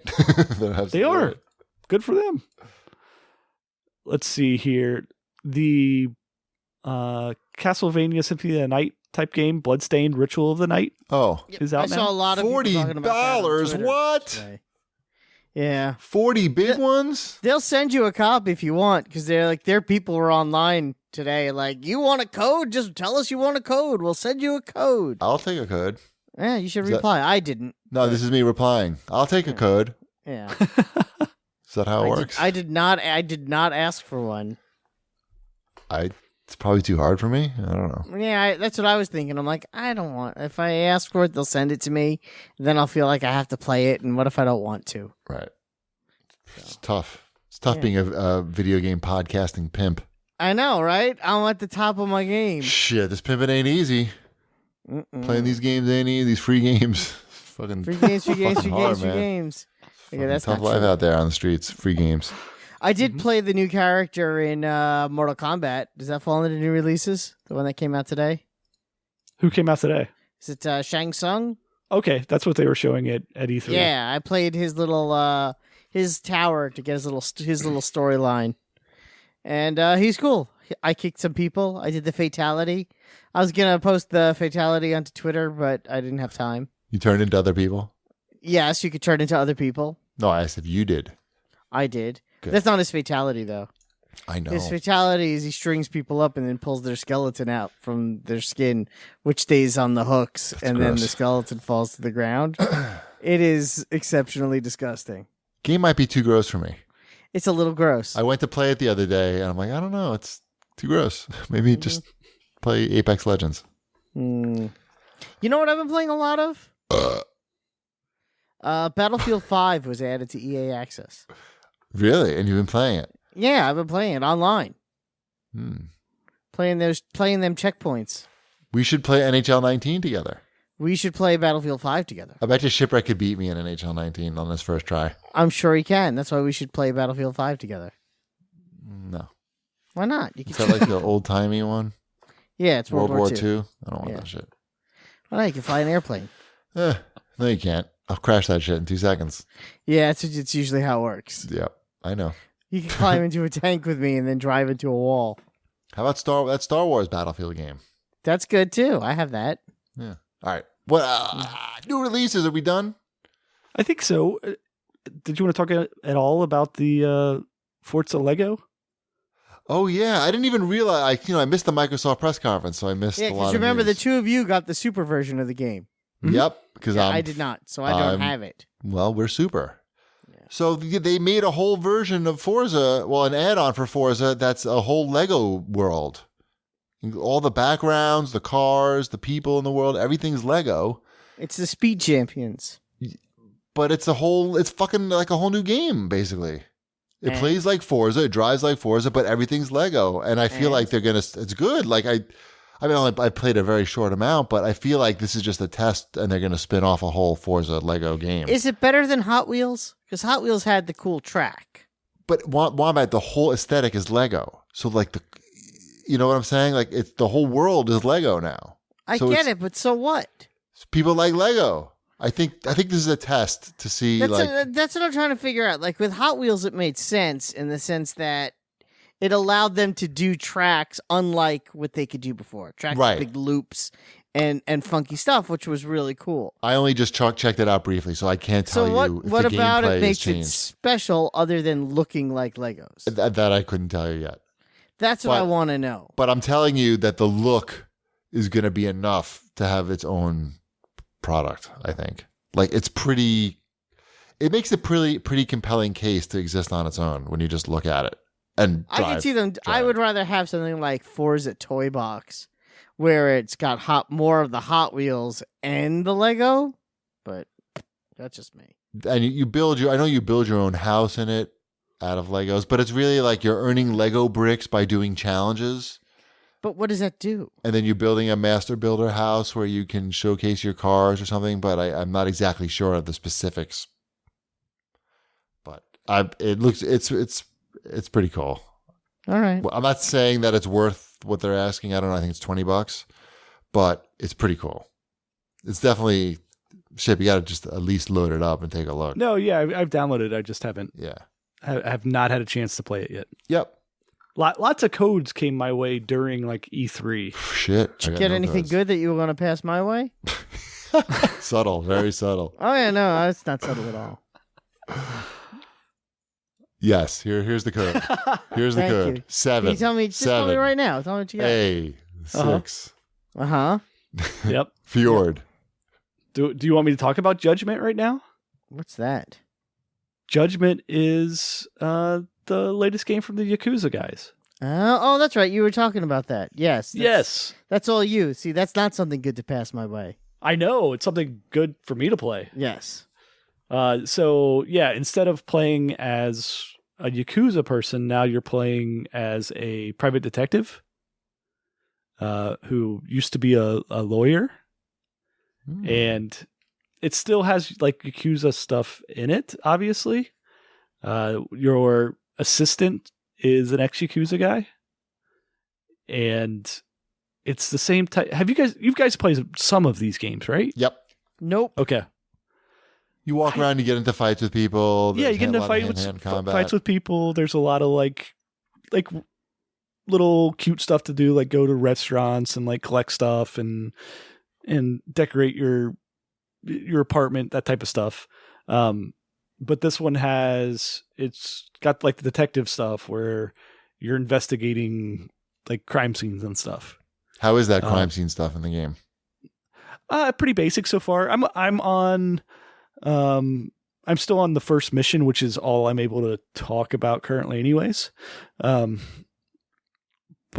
I find it's very good so far. The fighting is straight up just the same as Yakuza style stuff, like picking up bicycles and hitting people with them. And it's this weird mix of like absurd stuff with like a pretty compelling narrative. And characters that are interesting. Sounds pretty good. So, yeah, it is. It is. I'm definitely going to play more. Judgment. I think they did not name it very well. No. Oh, I do. Before I think we're sort of getting to the end here because it's getting late. Mm-hmm. But I do want to mention that I finished A Plague Tale: Innocence, and that's my game of the year so far. So good. So awesome. Good. Have you played any more? No, I haven't gotten around to it. I've been so busy. I haven't played much of anything in like 2 weeks. Sorry. I got a dog. That's the right sound. All right, let's do like a couple CAGcast questions and get the fuck out of here. Yeah, it's like 9,000 degrees in this room. Yes, mine too. I'm looking at my thermostat. Anyway, at SGN 2010 writes in and asks, do you think a AAA title feels devalued when it is on Game Pass day one? Well, first of all, games cannot feel anything. They're inanimate objects. They have no feelings. But if you're asking, do you think the perception of a AAA title is devalued when it's on Game Pass day one? I don't know. I think maybe currently you don't see, it's unusual for a triple title to be on there on day one, but maybe that's not going to be the case going forward. We have one big release coming this fall that we know of, plus all the anything first party. And it did seem, I'd noticed that when I started playing Metro Exodus, I know that's not day one, but it seems like it's day 60. Something. Yeah, it seemed pretty soon. I was surprised to see it there. I had to do a double take and make sure that wasn't an older game. By the way, that's a very good looking video game on the Xbox One X. In case you're wondering about that. I haven't played. Is it worth checking out? I didn't really. Yeah.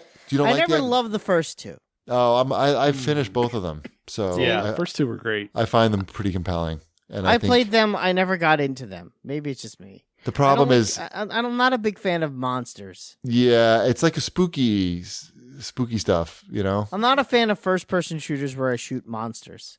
Shooting monsters in spooky time. Well, usually they throw in some humans to shoot in this game. It's just the type of game I don't want to play when I'm home alone at night before I go to bed. Kevin! Because I'm a big pussy. Mm-hmm. Okay.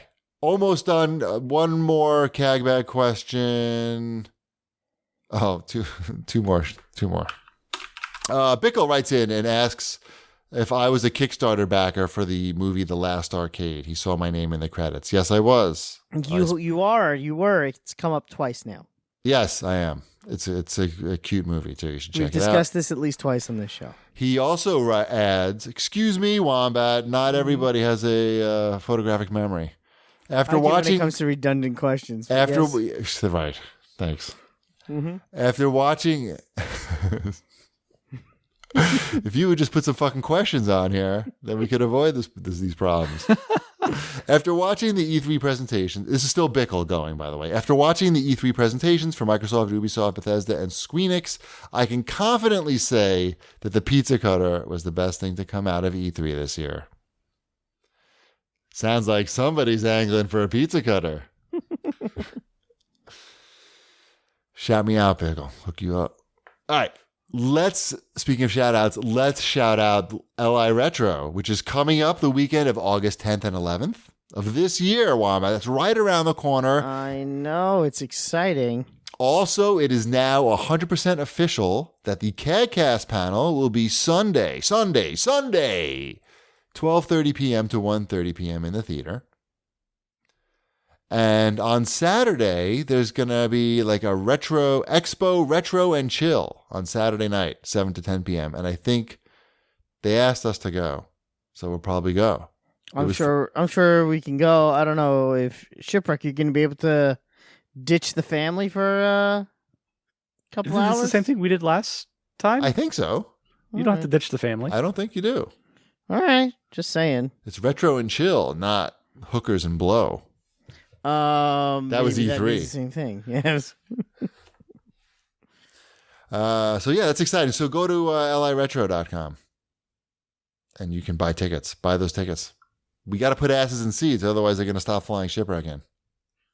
That's not true. You heard that, asses? Get in there. I don't think that's true. Mm-hmm. Okay.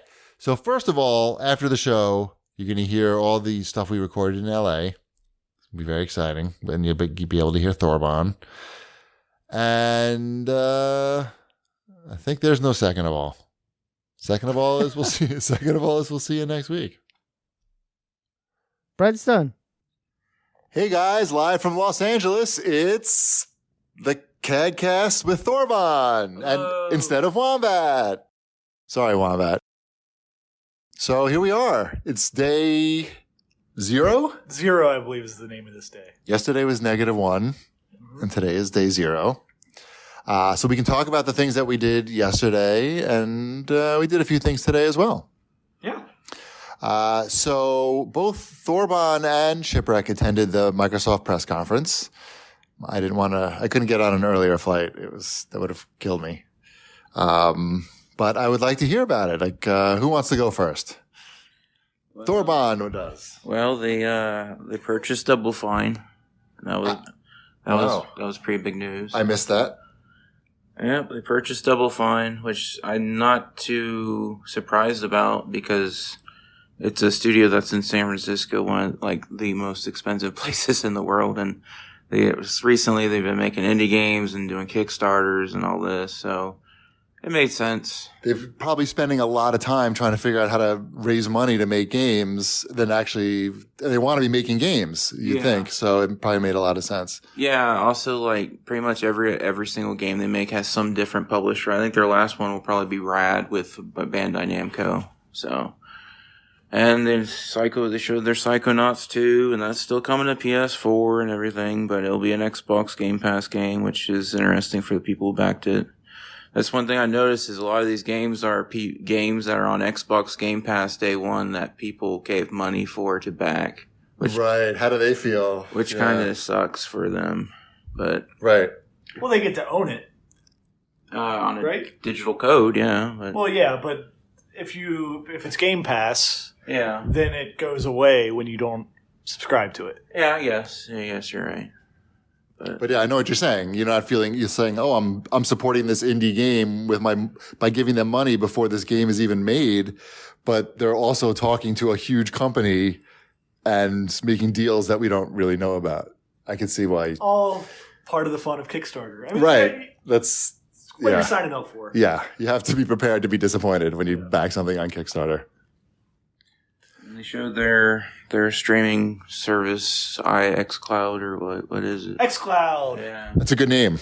Yes. Let's put X Short in front of it. for Xbox Cloud. Yeah. I still don't understand the future of streaming when, later on at the Bethesda conference, we could barely get a connection, but you're supposed to be able to stream all this stuff. Right. Yeah, it's data is transferring data, fat data pipes over the air is a problem still, it seems. In some parts of the country many parts of the country don't have great internet still in America. Yeah, pretty much everywhere. But I think these guys are just realizing it's just a matter of time before it does become available, even if it's 10 years from now. Might as well start working on it now. I mean, kind of like YouTube, I guess. Like YouTube was 2006. Well, maybe more like Justin TV, like the guy with the camera on his head. He's like, I know there's something here. I'm not quite sure what it is. Let's just start it and maybe somebody will buy us. No, I don't know. All right. What else was exciting at the Microsoft conference? They showed the Elite Series 2 controller, which had tighter thumb grips. You could adjust them, and you can adjust the triggers if you want shorter trigger buttons or longer trigger buttons. And I did all this. Yeah, we have that on our current one, though. What's new? We know what's... I played with one of these. It's new. But I can adjust the triggers, no? So you can adjust the triggers one setting, I think, now. Now there's 3 settings to it. Uh-huh. And the analog sticks, you can pop off the tops, and there's a little screw underneath there now that you can twist to adjust how stiff the sticks are. Right.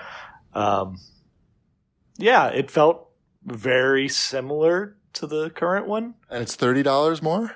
$180, or he said? $180, yeah. So $30. No, $30 more, yeah. You're supposed to be the math guy. I am the math guy. It didn't make sense to me that it's that much more. Yeah, what am I getting for my $30?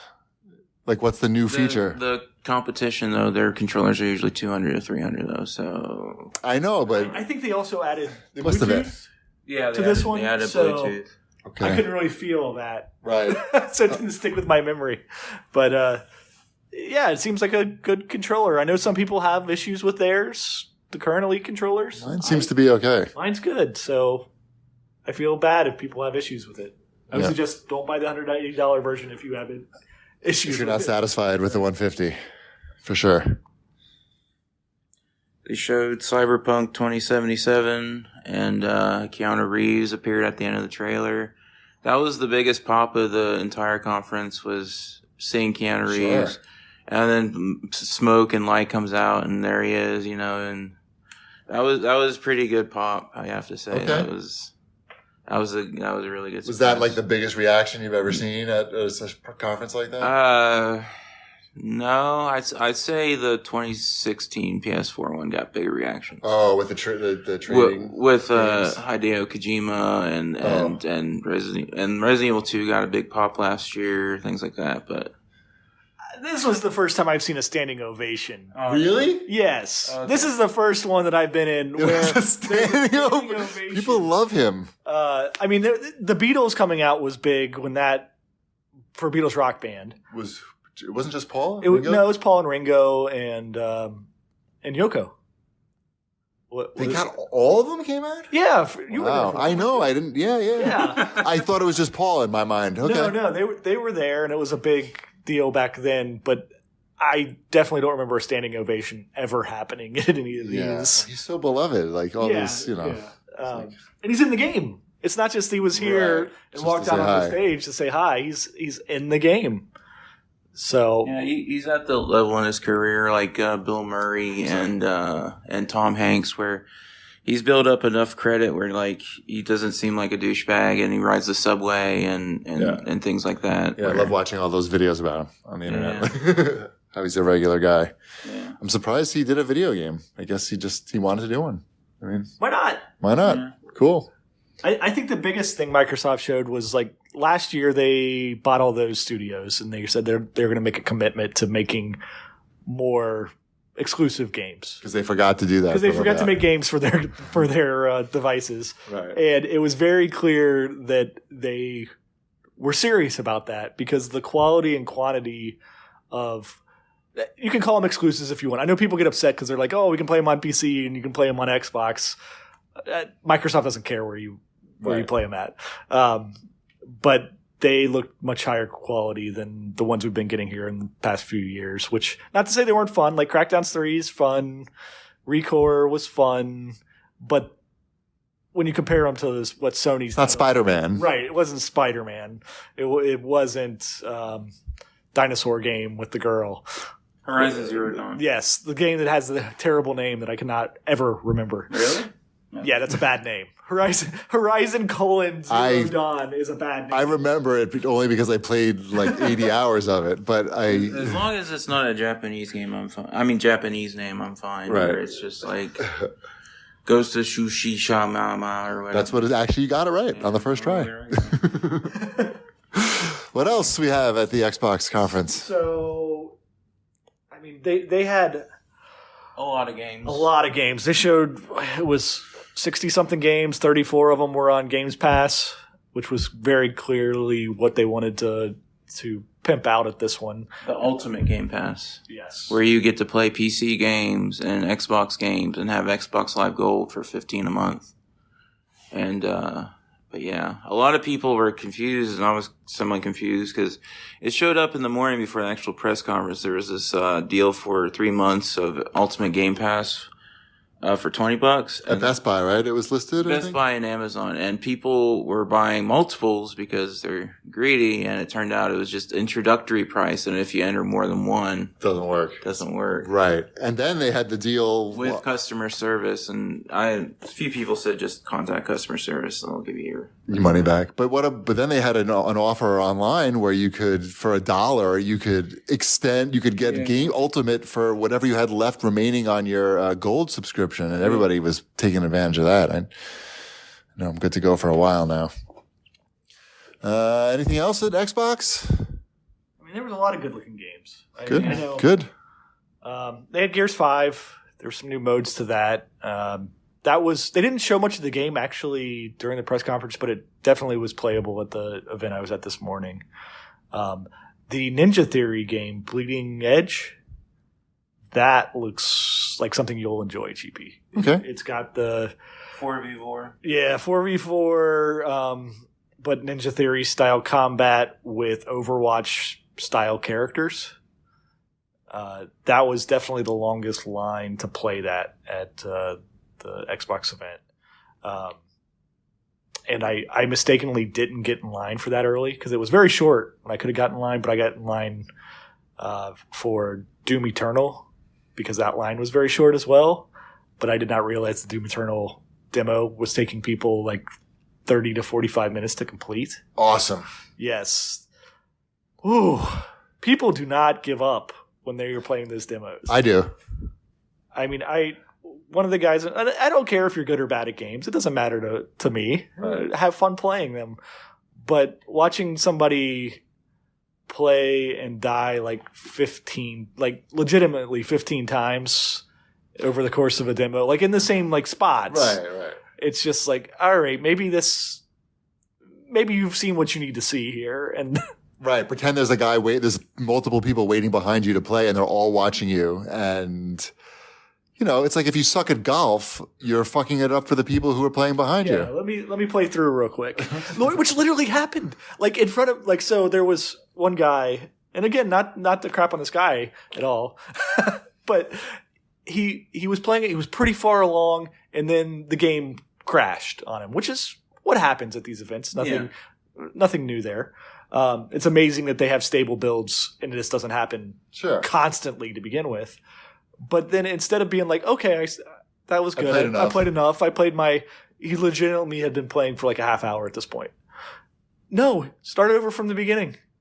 And then I came in like after he'd restarted. I finished my playthrough before he had gone through this thing twice. Right. If I was behind him, I would have said something. Like, I kind of wish the demos were like all mandatory times for 15 minutes. Yes, of course. That's all you need. You don't need just you got 15 minutes. 15 minutes is exactly that's it. If you can't finish 15 minutes, I'll go to like PAX South and it's just like, okay, we got the timer on for 45 minutes for Zelda. And it's like so unfair everyone's going to play Zelda for 45 minutes. It's just. It's not. It's just come on. We're all going to get the game anyway if we like it. Just need a taste. Yeah, just need it. Exactly. Totally. But so we went to the Bethesda. We did. I'm grateful that we get invitations to everything, but it's like the logistics on some of these events are just not thought out well. And do them every year too, and everybody's doing their own events, so you should be able to see what works and what doesn't. And I don't know, like telling you to show up there at like. What time did they say to show up? It was about an hour and a half, maybe 2 hours before it started. And like, there's just nothing, they had nothing to do there. When you say that, you expect there to be things to do. Some food of anything. The thing is the year before they had a lot of food and a lot of drinks and game demos. Something to do. If you wanted to wait in line and stuff like that. Shade also counts as something to do. After the event. You can play Doom Eternal after the event, but there's no way anybody got to play Doom Eternal because it'd been the same demo that I played this morning, where I had to wait 45 minutes for it, and this would have been so many people trying to play. Yeah, so it was just a lot of waiting, and then the actual conference was very long as well, which we'll talk about right now. Yeah, Fallout 76, they're fixing it. Putting in all the things that people complained about. And Battle Royale. And Battle Royale and NPCs. It's on sale and a couple people tweeted at video game deals and I just didn't reply because I don't want to make people... I don't know. I'm just Is it controversial? No, I bought it and I paid the $160 for the whatever. Okay. And then I played it for an hour and was like, I'll go to something else. But maybe it's good now. I think that's what they're saying. Maybe, but... I don't know. You might have to... you've invested. Just not the time. I'd rather point people at other things. It seems like they have not given up, right? That's like, good. Yeah, it would be bad if they just trashed it and then. And they admitted Todd Howard was like, hey, we took a lot of well-deserved criticism. Like, I'm excited to try it again because the big reason Mrs. Shipwreck and I stopped playing it because there literally was nothing to do but look through dead people's houses. And that was not doing it for her. Right. She needed more of a hook. Also you could tell like they've gone through a lot of bad press and stuff this last year because it was all about we make these games for the players and it's all about and they show highlights and they show the employees and all this stuff. And to just highlight that the conference was too long, they closed with another montage of the employees telling you how all the games are for you, but nobody stuck around to watch it because as soon as the guy got off the stage, everybody bolted for the door because they want to play Doom Eternal. They wanted to play games. They just wanted to get the fuck out of there too because they've been sitting there for at least 2.5 hours, right? At least for the so.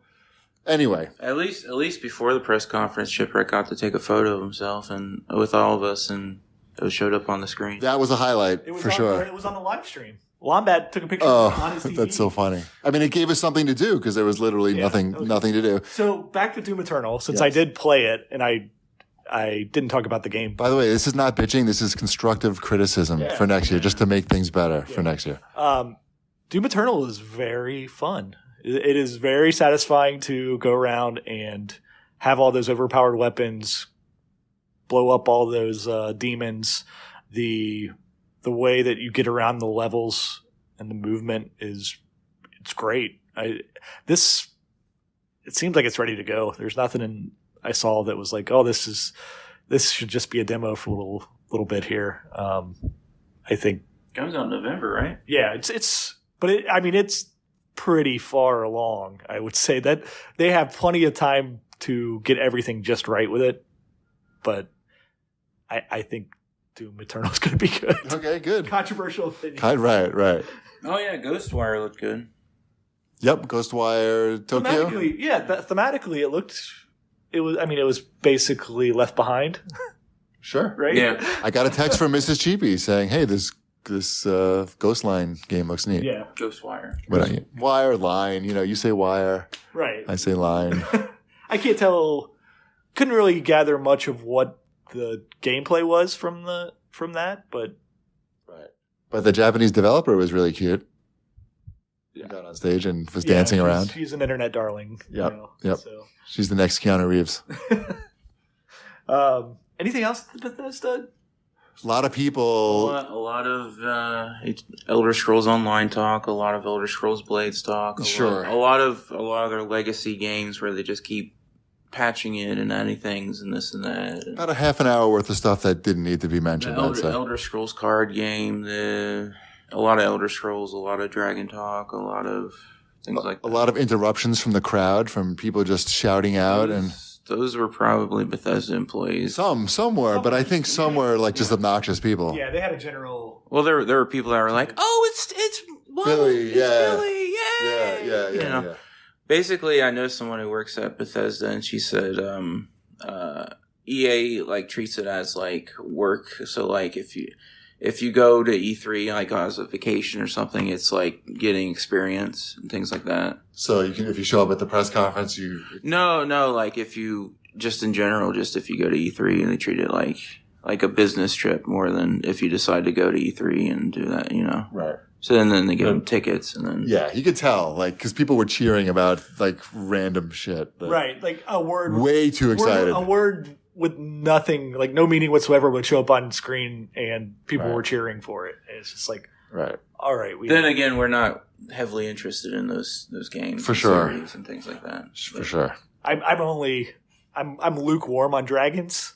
Yeah, I can take or leave a dragon, I guess. Right. I'm just a big fan of not sitting in a chair for 2.5, 3 hours. That's my big. That press conference did remind me of when you guys would talk about Sony conferences like back in 2010 where they would talk about 3D televisions and their new TV show and 3D displays and their projected marketings and sure charts. They'd put charts up and stuff about financials. Yes, that was definitely a thing that happened. They talked about their Orion streaming engine or whatever. Oh, Bethesda, yeah. That was definitely like I said, about 30 minutes worth of stuff that didn't need to be mentioned. Or highlighted elsewhere. Sure. Is there anything else from Bethesda that we need to touch on? No, I don't think so. Not anything too terribly pressing there. So I did go to that Xbox showcase this morning, which is where you can play all the Xbox games. They're in their own little theater again.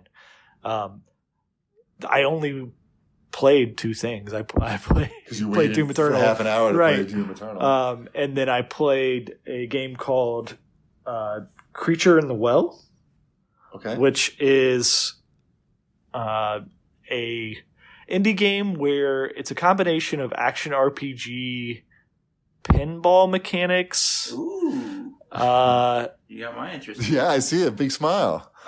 And a little bit of like Is it shmup style Is patterns. it like that Yuki's Island Express? No. So it's not a there's no flippers. Oh, It's not a true pinball game, but it uses like pinball style physics. Okay. So you are an engineer. You look like a robot guy. It's overhead, and you get different weapons, swords and pipes and stuff like that. There was only 2 weapons in the demo. It was a very respectful of my time demo of like 10 to 15 minutes. So these little balls are like balls of energy, and they have different attributes. Basically, there's like fire ones, electrical ones, and you can hit the balls, and you basically get to hit switches with them and defeat enemies type of things with them, solve puzzles with them, and then move through the levels as you like build up enough energy with these balls. Say balls again. Balls. Fantastic. So I'm very excited to play the full version of that. Right, Creatures of the Well? It looks pretty Creature in the Well. There's like this big creature that's trying to constantly get to you. On that looks like different levels. Fun. That looks like And I like it's the art style too. Yeah, and then there's like so Cool. the reason I say it somewhat has like shmup mechanics too is because like there's some things that'll like shoot in laser patterns, so you have to move your character around and time up, charge up your shots, and then you can aim them kind of like twin stick style and shoot the balls at the things as they're rotating around. It's got a lot going for it. It's pretty cool. Fantastic. Is that on Game Pass? I don't remember. Maybe. It's on Switch, apparently. But... Thank you. That was a left-handed snap, by the way. That's not easy. Most people cannot snap with both hands. All right. I made that up, apparently. That was Thor's feet, by the way. Then we went, we got our badges. And while we got our badges, we checked out the E3 show merch. The spin-off area. They have a main area and a spin-off area. Yes, we checked out both, but we found a CAG exclusive at the first one. We secured a CAG exclusive. It was very weird. Like we were just looking over the stuff, and we were thinking like, oh, maybe we should buy something that we could give away on at video game deals. Thorban's shaking his head like I'm a crazy person. So we took. All right, you want to make? Hold on. You got to hear what happens first. You got to hear the story, then save that thought. Okay. So we walk away. We're like, all right. We were thinking about it. We decided to go check out the much bigger merch store. But before we left, the guy said, "Oh, and we have these pizza cutters. They're an exclusive for our little section over here, and they're $5." And Shipwreck commented that seemed pretty cheap, especially because they had like a plush dinosaur that was really small for $20. Anyway, so we just walked away without buying anything. And as we're walking away, Ship's like, "That pizza cutter for $5 might be something that Thor could give away. People would be kind of interested in it." And I was like, "Yeah, that's actually like a good point." And actually, like, I wonder, like, it's only $5. We could maybe have all of the pizza cutters, depending on how many they actually made for the show. So we went to the other merch store and I bought some shit for Ty and Chima. Confirmed, no pizza cutters. No pizza cutters were there. And then we came back and we went back to the spin-off store and I'm like, I've been thinking about those pizza cutters. Think I'm gonna buy some. And I'm like, well, how many do you want? And I don't know what I said. How many you got? I think I could buy all of them. And then I corner the market on the E3 pizza cutters. And they only had like 20 something. So for about $100, we've got all the pizza cutters. You can tell GPD is well off when he's buying. This is marketing. Think about the marketing. What kind of marketing can you get for $100? What? Tell me. Tell me what. I got a lot of marketing for $0 giving away a napkin last night. So okay, but think about what you're going to get for this, though. All right. Well, we'll see what this. If it's 100 times, is it 100 times better? Yeah. Anyway, yeah, it's more fun. You have to admit. No, it's not more fun. It's not more fun. It's funny. I'm willing to bet the napkin will get more retweets. How many retweets did you get on that napkin? Let me check. It doesn't have to be exact. Ballpark. Last time I checked, it was 1.1 thousand. Okay, but now here's the problem. you're controlling the message. So you're going to be tweeting about these pizza cutters, but you don't want the pizza cutter tweets to succeed. And I feel like you might. Why would I not want to be successful? Because you want to show that the napkin was better. No, you're down on the pizza cutters. I'm not like that. Okay, good. That's good to hear. If the pizza cutter got 20,000 you'd be happy. tweets, I would be happy. Even okay. And what if I got 1.2,000? I'd be fine. We've got 112 likes of you presenting Major Nelson with a pizza cutter. And then after I walked out with all the pizza cutters, we ran into Major Nelson almost immediately. And I stopped him and said hi, and then I made a grand presentation of the pizza cutter. I think maybe with the image, I'll include Major Nelson getting. Okay, excellent. Okay. I hope he doesn't have a problem with that. I got 1,100. He won't have a problem with that. Okay. He's still tweeting about the pizza. Oh, is he? Okay, good. Right now. The napkin got 1,155. Okay. Tweets. So we'll see. We'll see what gets better. So feel free to. And I'm not going to poo-poo. Okay, it good. No, I was just joking when I said that, but because I know you want success is the most important thing. Feel free to give away as many or as you like. Okay. It's up to you. You decide. Well, you're shipping them, so. Oh, that's fine. Don't give away. If I'm shipping them, don't give away more than 5, I would say. I was going to give away 5. Okay, perfect. And if you run into me at E3, feel free to ask me for a pizza cutter, and maybe I will bless you with one. Are you really going to carry those around all E3? I could, get somebody's address and mail it to them. There may be some. If Shipwreck's bringing a bag, I could throw some in there. They're pocket-sized. If you wanted to bring, if you have a bag, you feel free to bring some. It's it's all for fun. We have a bandolier. If we want to make a bandolier of E3 pizza cutters. It was all fun. The people who were working at Is security going to let you bring in a pizza cutter? Well, they're selling. I don't know. It's weird. I don't know about that. If you're bringing, I asked Shipwreck that about half an hour ago, and his thought was if you brought one in, it would be okay. If you started bringing in multiple, it's good. I don't know. Trust me. I told Mrs. We'll check the list. We'll check the list of Revenant Island. Security is always, I know. a weird issue with something. Or to get our badges this year, I had to show my email for my barcode 3 times. What? Yeah.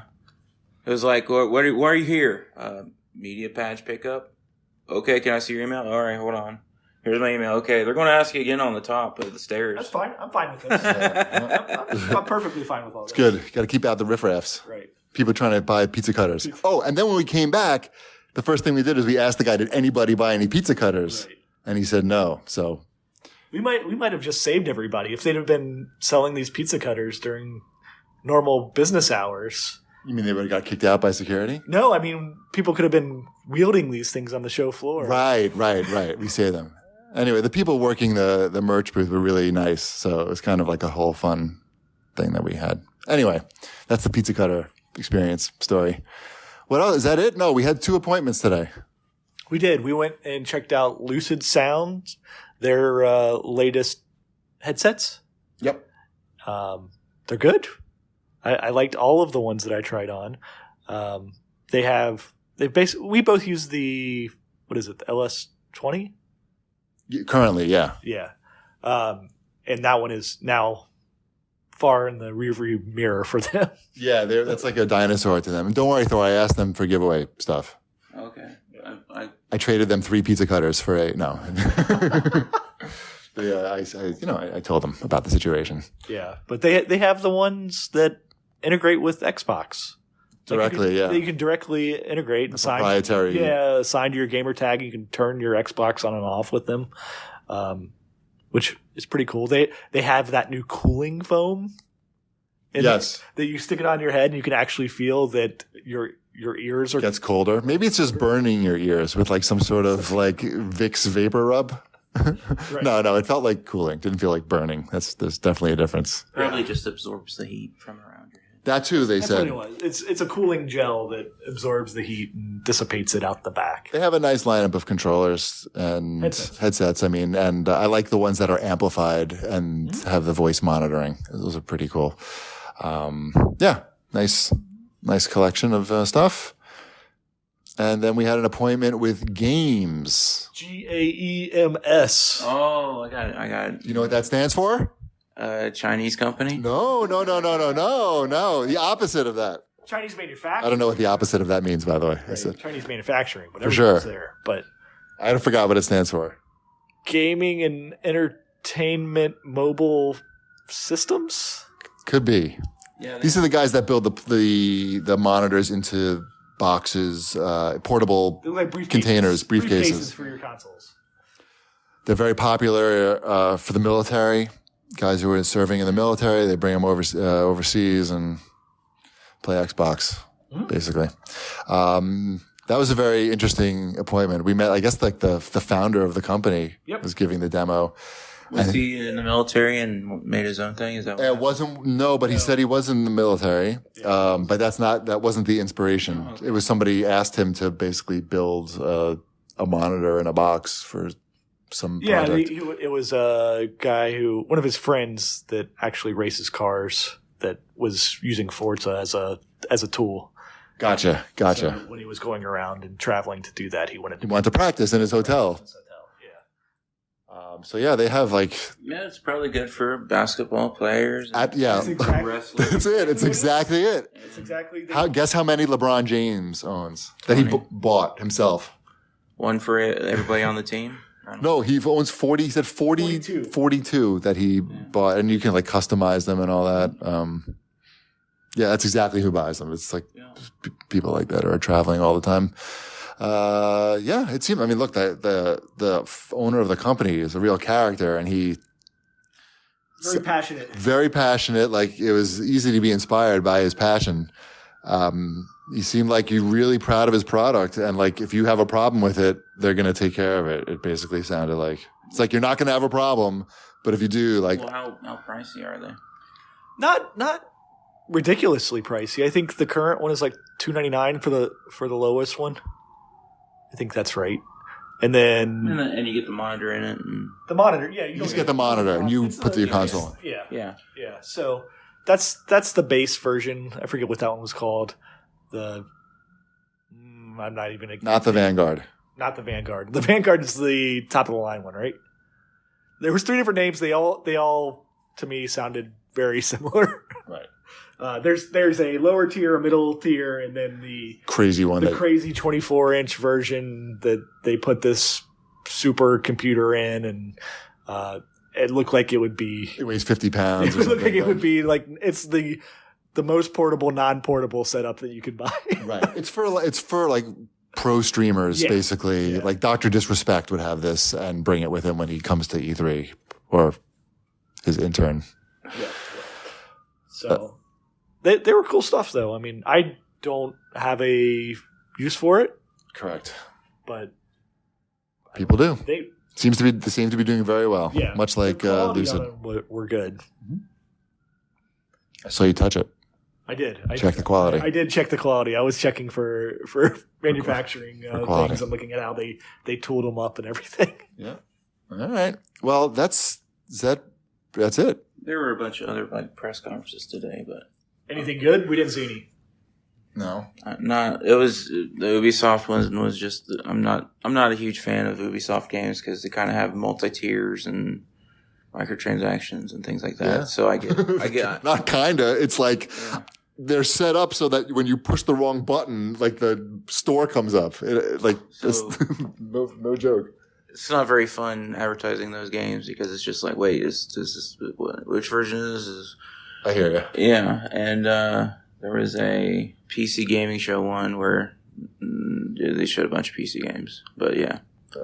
We've been to that one, I think, last year or 2 years ago. I mean, it was 2 years back. 2 years. I think it was the 2016 one we went to. All right, so I think that's pretty much it for now. And tomorrow, of course, we got a very full day, I guess.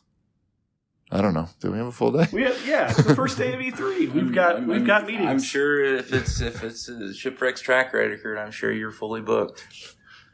We're pretty close. We have some time early in the morning to check things out, get the lay of the land, to walk around and check out the esports pavilion. Yeah, that's where we're heading first. I'm going to compete. Oh, you want to check out the Unreal Garden? What is that? It's the Unreal Garden. I don't know. It's basically the void that Sony left behind. It's this thing that they call the Unreal Garden. I'm telling you, table tennis. We need to set up a table tennis area. So do you think it was a mistake that Sony didn't come this year, or For Sony? No, I mean, for Sony, I'm sure they just said, hey, why spend, I don't know what they spend, $5 million to come here? It's probably more than that, but $10 million, they said, and plus the cost of all the people and everything, like their people's time, rather, just the disruption to the work. They're already winning. There's not much benefit really for them. I think if I was the ESA runs this, right? Yeah. If I'm the ESA, I would have like done whatever it took to get them to come. I would have really tried hard and not, I don't know what happened in the negotiation. If they could have helped them out somehow, I don't know, to make it more attractive for Sony, but certainly it hurts the show big time to not have Sony. What do you think about the future of E3? Do you think it's, because in my opinion, I think the ESA should just start licensing it to a third party. Absolutely. Like Reed Pop or something like that. You know what Reed Pop is? Yep, absolutely. No, I agree. Yeah, Reed Pop is the company that runs all the PAXs, New York Comic Con, MCM London, a Star Wars Celebration, like all the big things, basically. Right. Yeah, I mean, obviously they know how to maximize. Yeah. I mean, it really depends what the goal of the show is, and if the ESA even knows what their goal of the show is anymore, because they seem to change. They seem to change it every few years. They feel like they're doing it wrong. They don't know what they want it to be. I don't know that they're doing it wrong. They just don't have the vision of what they want this to be. And that could come down to the publishers themselves wanting some mishmash of conference. Yeah. I mean, I think everybody would like to make money off of it. If the publishers could make money off it, and that would probably be a good way to get Sony to come back. A couple of years ago, they started letting the booze sell stuff, you know. That I thought was a great idea. Yeah. Because, there's a whole GameStop Funko Pop area where you buy the exclusive Funko Pops. Right. So to answer your question, yes, I think that's exactly what they're going to do. I think they're going to outsource it to a company that knows how to put on a big show like this. And because they're probably leaving a lot of money on the table. So any money they're gonna lose from having another company do it for them, they probably make more than that. I also often wonder how expensive the booth spaces are at E3 compared to other shows. I'm sure it's a lot cheaper than it was like 5 years ago, because just the lack of interest, and there's a lot of empty space now. It seems like they're less demanding about who can have like a small booth these days. So, and then they also only have so many small booths. So I wonder if it's just like, why don't they maximize the small booth number? I don't know. It's weird to me. Yeah. If I was them, I would have like a whole floor of those small booths, like Kensha Hall used to be, just the vendors, people selling stuff. Well, what I would really like is like at PAX West and stuff. There are people that are like, small indie company, and they have their 4x6 with their 2 monitors and their indie game, and that's good enough. If you multiply that by 100, that's a lot of games to look at and stuff. Yeah, but indie companies don't come to E3. It used to be what would happen is Sony and Xbox would gift or like give them booth space to occupy it. Like I remember in 2016, the guy that made Slime Rancher, he had a small little area. Yeah, I remember that. And I came up to him and was like, "Oh, this is a fun game." And he's like, I'm cheap ass gamer. And he's like, "Oh, I used to listen to CAGcast when I used to have a commute." And then I gave him my stuff, and now whenever there's a new small Slime Rancher update or something like that, I just contact him. He's like, "Oh, here's some codes," But Sony's not here, and Xbox. I think like Shipwreck was saying, like they have some smaller stuff, but it's not on the E3 show floor. It's not on the show floor, and you need like an invitation, which I didn't have. So I see what you're saying. It's hurt. The lack of these big companies are actually hurting the smaller devs, because they don't have a free ride to E3 anymore. No. So I think like I said, I don't know how much booth space is. I don't know if it's what exactly, but there are still games, but people aren't coming, and people want to come. I think it's just, I guess there's a high price to the admission to come compared to other conventions. And the perception probably is that they're not getting a lot of value here, because there's just not that much to see or do compared to what they're paying. Yeah. So we'll see. They can probably like a company like Reed could solve these problems for them. They know they've done this for a long. It was still going. Ship went to the bathroom and came back, and we're still recording. No, we're having a good conversation about the future of E3. But I think it's over now.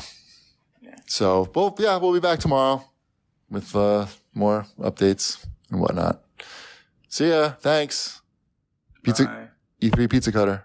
Yeah, I'll put that up in an hour or so. Cool. E3 cover. Hashtag E3 cover.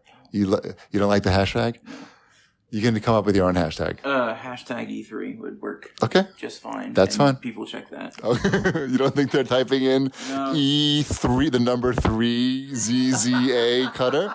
No. Okay. Well, that's why. Well, just in case. All right. Bye-bye. I gotta wait. Hold on. It's still going. Still going because I have to unlock my phone. Now it's done. Hey guys, it's day one. Shifek just woke up when I said, hey guys. It's day one. It's a little after 10 p.m. in the evening, and we are going to give you our thoughts on what we've seen on this first day of E3 2019. I guess before the show actually opened, should we start with the Nintendo Direct real quick? Because I don't think we don't have too much to say about that. But I think, Thor, I'd say you probably watched it the closest out of the three of us. What'd you think of it? It was all right. I would like that Dragon Quest as the Dragon Quest fighter in Smash. That was cool. And a lot of people were surprised about Banjo-Kazooie, which is interesting since Microsoft owns that. They're letting that in there, and Microsoft and Nintendo like buddy lately. Yeah. Like teaming up against the big bad Sony, I feel. With Cuphead and Xbox Live being on Switch and all that, but yeah. So that was interesting. Luigi's Mansion 3. Mansion, I didn't even know what it was called. I caught like the middle of that video. Guigi. I like those games, so I'll probably pick it up when it's on sale. So those games go on sale? Like it takes a while, right? You have to work it a little bit, I think. Yeah, it'll be a while. It'll probably be a good 6 months, but I can wait 6 months. I know you had some thoughts about the Nintendo conference, Chip, that were very not positive. Well, I think they had a positive showing. It's just, it's becoming more and more apparent that they just can't pull off like the third party games or the serious games. Like the games that have a nice stylized art style, like the or the games that came out like 3 years ago, like Witcher and stuff like that. Well, I mean, still it's the same issue there, but like stylized games like Link's Awakening, those look like what I want to play on Switch. The stuff where even like the Travis Touchdown No game, More Heroes 3. Yeah, it just doesn't hit right with me. Like there's a disconnect between the seriousness or the like to try to be like a mature type of game, and then the voice acting and the animation is just, and the picture quality, it just doesn't, it's not hitting for me at all.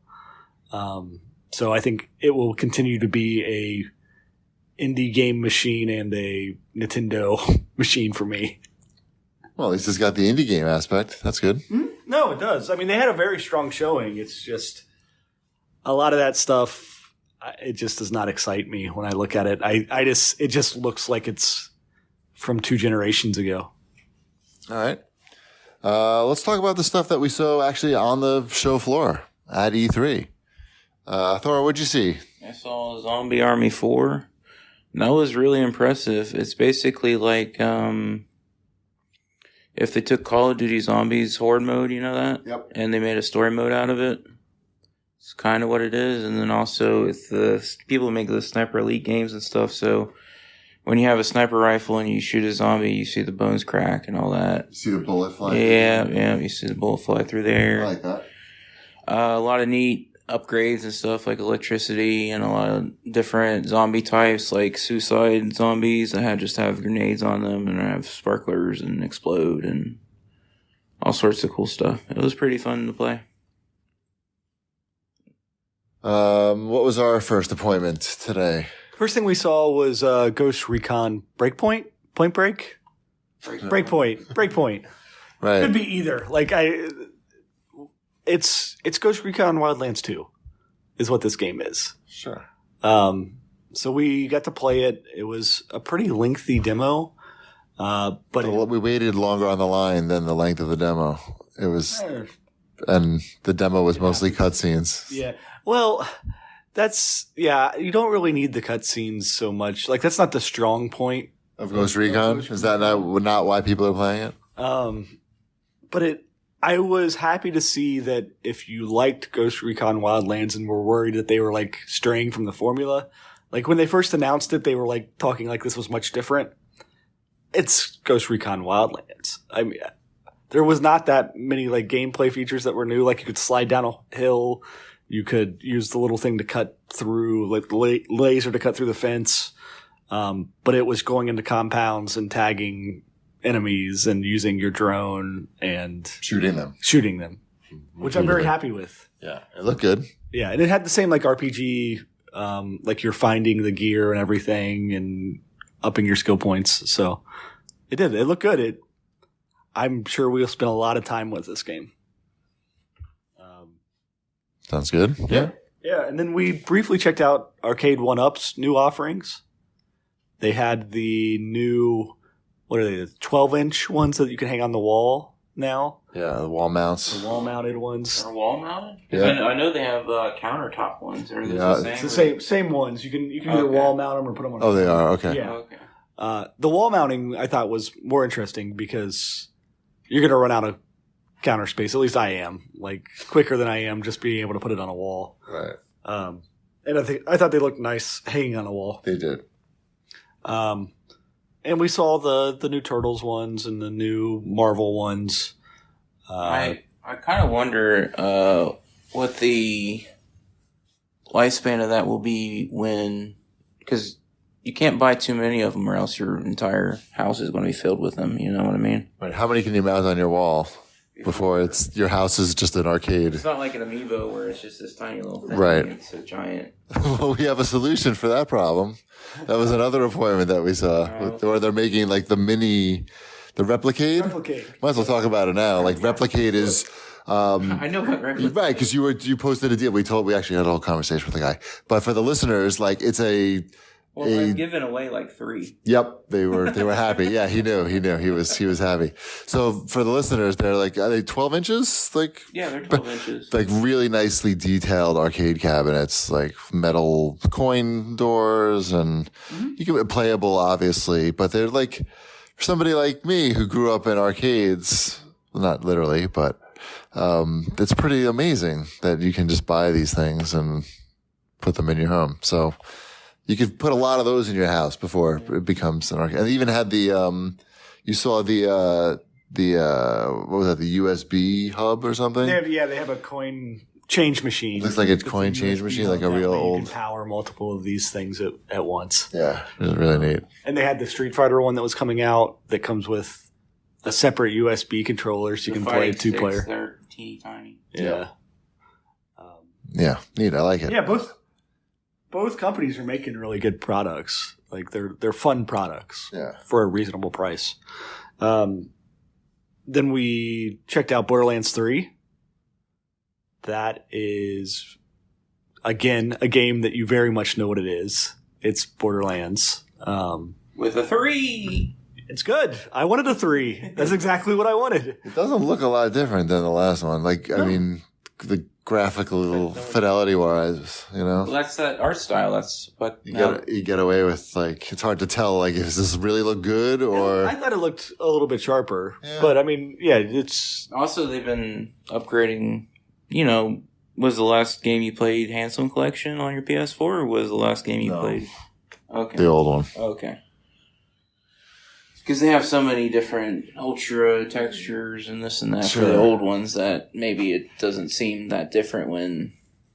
That makes sense. Makes sense. I had a lot of fun. I played all the way through the demo and then played about halfway through it again because it was a timed demo, and I got to check out 2 of the different characters, the gunner and the that has like the mech that you can get into as their ultimate power, and then the.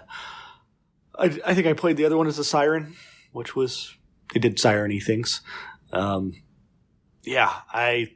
That game, it's just really fun to shoot people in that game, and I don't know. That's going to be something.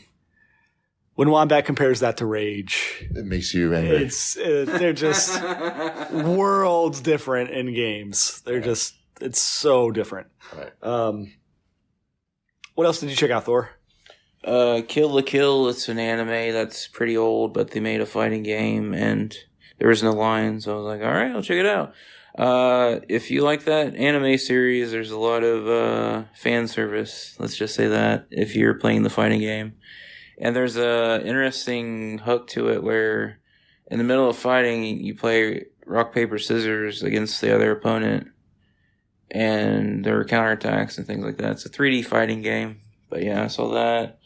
And then I went over to Sega, and Sega had Sonic and Mario at the Olympics, Tokyo 2020. Huge booth. Yeah. Huge booth for that. I didn't even notice.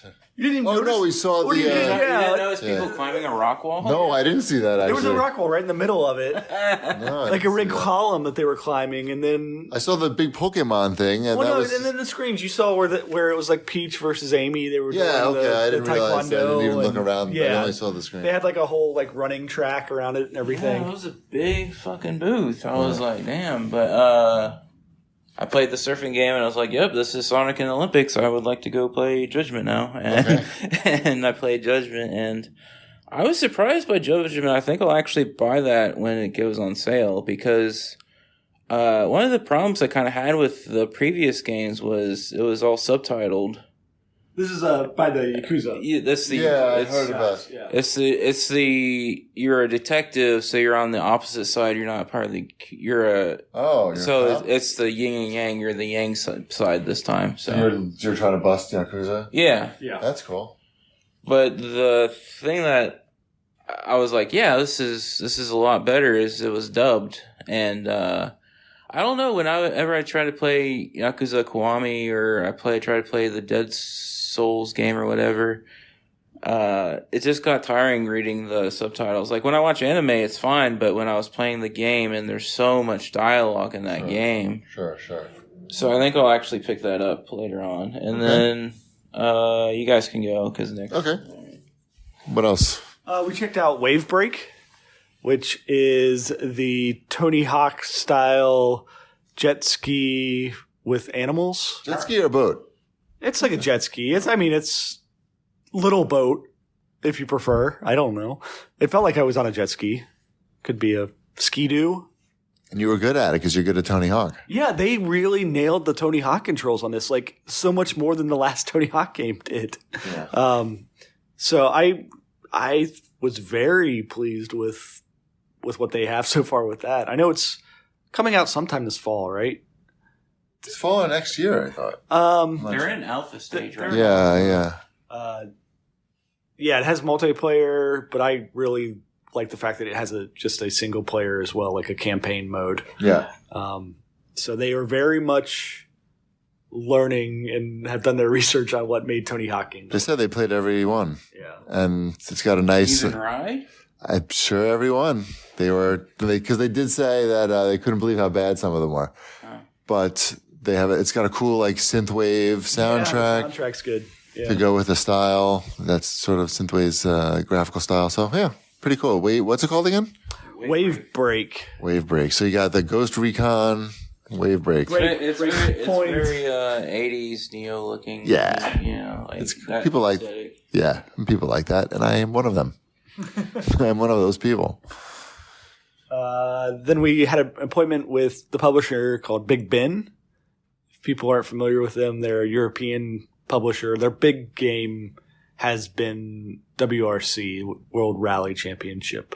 They're up to number 8 of those. I know you played some of that, JP. I did.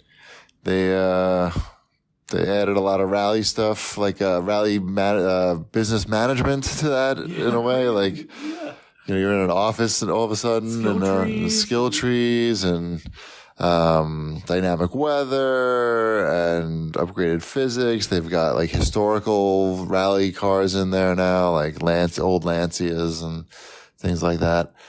I I wound up picking the hardest track that you could do, and in snow, and it was hard, and it's cool. Yeah, it looked nice. The interesting thing, we were talking to, I guess it was one of the PR reps for them, and kind of what their vision of Big Ben was they wanted to become the kind of premier AA publisher is what they were going for, right? Which I think is a really smart business move to hey, we're not trying to compete with these huge companies. They don't have 300 people working on a game. We're gonna make smaller games, but still quality. Like that, like a Plague's Tale. They don't publish that, but like a game like Home Focus Interactive. Yeah, I feel like that. Like that's their competitor, probably. Yeah, probably straight up. And then we saw a second game, Paranoia Happiness is Mandatory, which is based upon the RPG board game Paranoia. Mm-hmm. I'm familiar that that's a thing. I have never played it. This one is very dystopian humor. It's I don't. How would you describe it? Yeah, no, that's good. The game itself is very colorful. Yeah. But apparently the humor is very dark in it, and that's an intentional. Very Big Brother. Type of a theme to it. Right, and that's how the game is. The pen and paper game is apparently, and this is the first ever attempt to make a video game out of it. It's like a turn-based party RPG, I guess, like Baldur's Gate. Mm-hmm. Yeah. With laser guns. Looked pretty cool, actually. It looked really good. I like those types of. And they're it's obviously it's like a PC first game, but it's coming to PS4 and Xbox as well. Mm-hmm. So look cool. Mm-hmm. Anything else for you, Thor? I went and saw all the Xseed games. Okay. And how was Burger Time Party? That's the one that caught our eye. Yeah, I knew you would want to play that. Burger Time Party is pretty fun. It's basically 4-player local co-op. They only had 2 controllers available, so it was just me and another random guy that was in line. I was just like, "You want to play co-op?" He's like, "Yeah, sure, all right." And you play Burger Time with 2 people, and then there's a battle mode. Wait, let's go back to this. How does that work? When you're playing Burger Time as 2 people, you have to work both together? of you Peter Pepper? Yeah. And you're working together, or together. Okay. You're working together, and if one guy gets hit, it's like a multiplayer game where it's like, "You got 10 minutes, 10 seconds to save me." Reviving Peter Pepper? Yeah, you revive the other one, and you press the R1. Salt on him? Yeah. And then there's a battle mode, and the battle mode is you can be the angry sausage or the donut or whatever against Peter Peppers, and so that's interesting. So you get special powers in this battle mode where you build up stamina for dashes and stuff like that. It gets very Pac-Man versus-y because when you're playing Pac-Man versus, you just hang around the one pellet until the person's just like, "Well, I'm screwed." So you just sort of hang around the one burger patty and you're just, "Okay, I got you. You're screwed." But it was pretty fun though, the co-op mode and stuff. Good. Yeah. Ship's wide awake now, by the way. I am. I did not expect walking through there to see a Burger Time Party game when we were walking through the hall. Sure. That's reasonable to be surprised. Yeah. As long as it ends up being like a $20 digital title or something like that, they'll do fine. I played Happy Land. Happy Land is, do either of you play Dragon Quest 11? Oh. Nope. 11? Maybe? Okay. So basically it's a auto-run RPG where you're supposed to, you go through these dungeons and you're like the tour guide for these tourists that are going into the dungeons to fight monsters. And they auto battle people, and you while they're battling, you can be like, "Okay, this guy needs a potion." You throw him a potion. Okay, I'm gonna say that you should stop healing people and you should start fighting or whatever. It had a lot of dialogue, like 10 minutes of dialogue before the game actually started, so that was interesting. There's no skip button.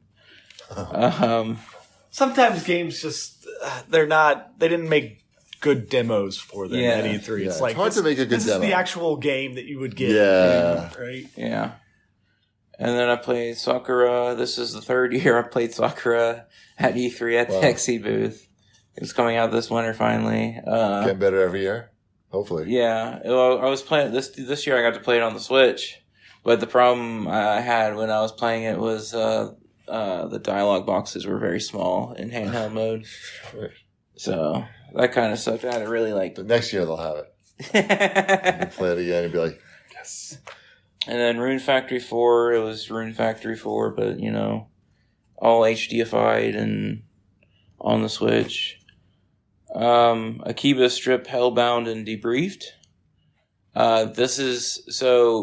There are 2 Akiba Strip games out, but this is the first game that was made on PSP that was only in Japan, that came out before the first Akiba Strip that came out here.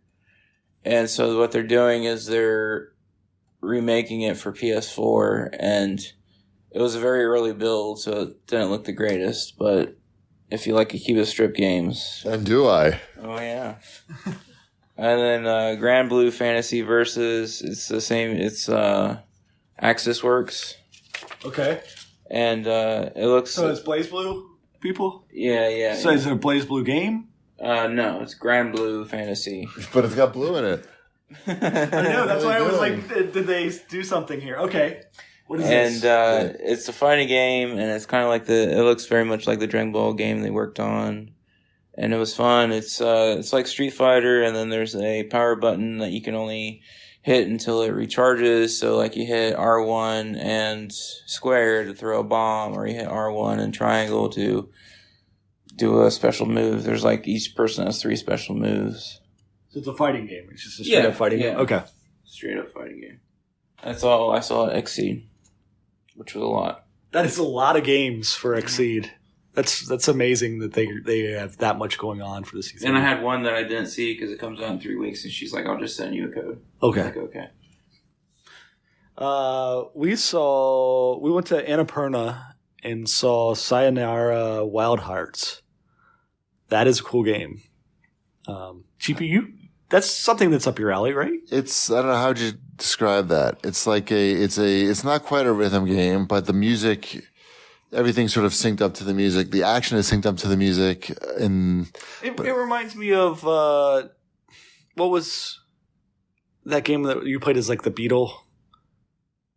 But it's not even that. It's not that, but it's more like just like, like an old school like Sonic level where you're on the rails and you're just trying to pick up. It's like the Sonic bonus levels, where you're going through the tunnels for Sonic 2 bonus levels. Okay. Where you're just going from like tunnel to tunnel and picking up rings. In this case, hearts and things.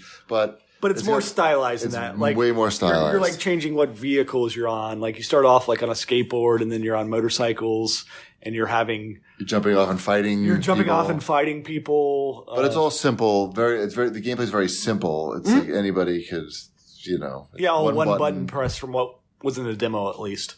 Good soundtrack though. Yes, they said they described it as a like playable pop album. An album, yes, is how they phrased it. It looked cool. Should be a hit on the Switch, I would think. It seems like it's that type of game. I think that's everything that we saw. Thor? Right. Well, wrap us up here. I went to Friend Times, which is a Chinese publisher, so that was interesting. They basically had 2 games on their iPhone, Yokai Kitchen, which was a game where you cook food for monsters or something like that. Ghosts, Yokai means ghosts. Yeah. And then Empress, which was an MMO stylized in ancient Japan they took liberties with like clothing and stuff.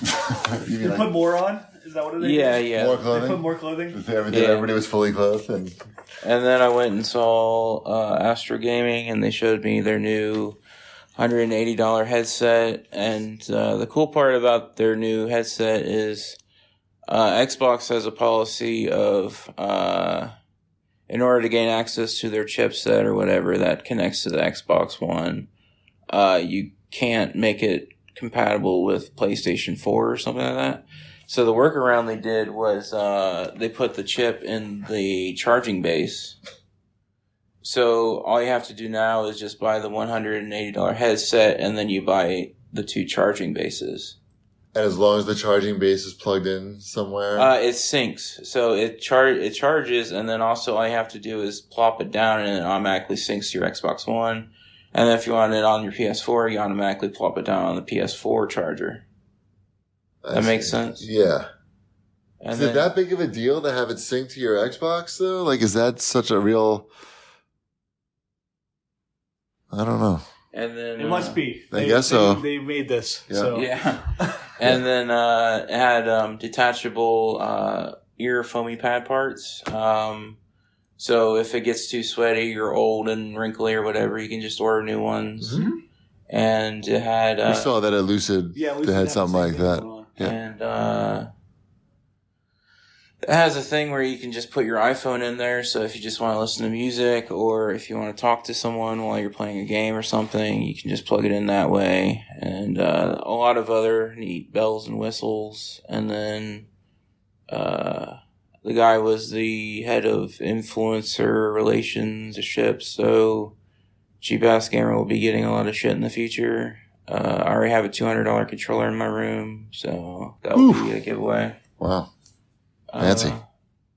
And then I went to Tripwire and I saw Maneater, and it's a action RPG where you are a shark, and it has it's narrated by Chris Parnell from Saturday Night Live and Rick and Morty and all that, and you start off as a shark and you get bigger and bigger. You're a baby shark at first, and then you have to upgrade your skill sets and stuff.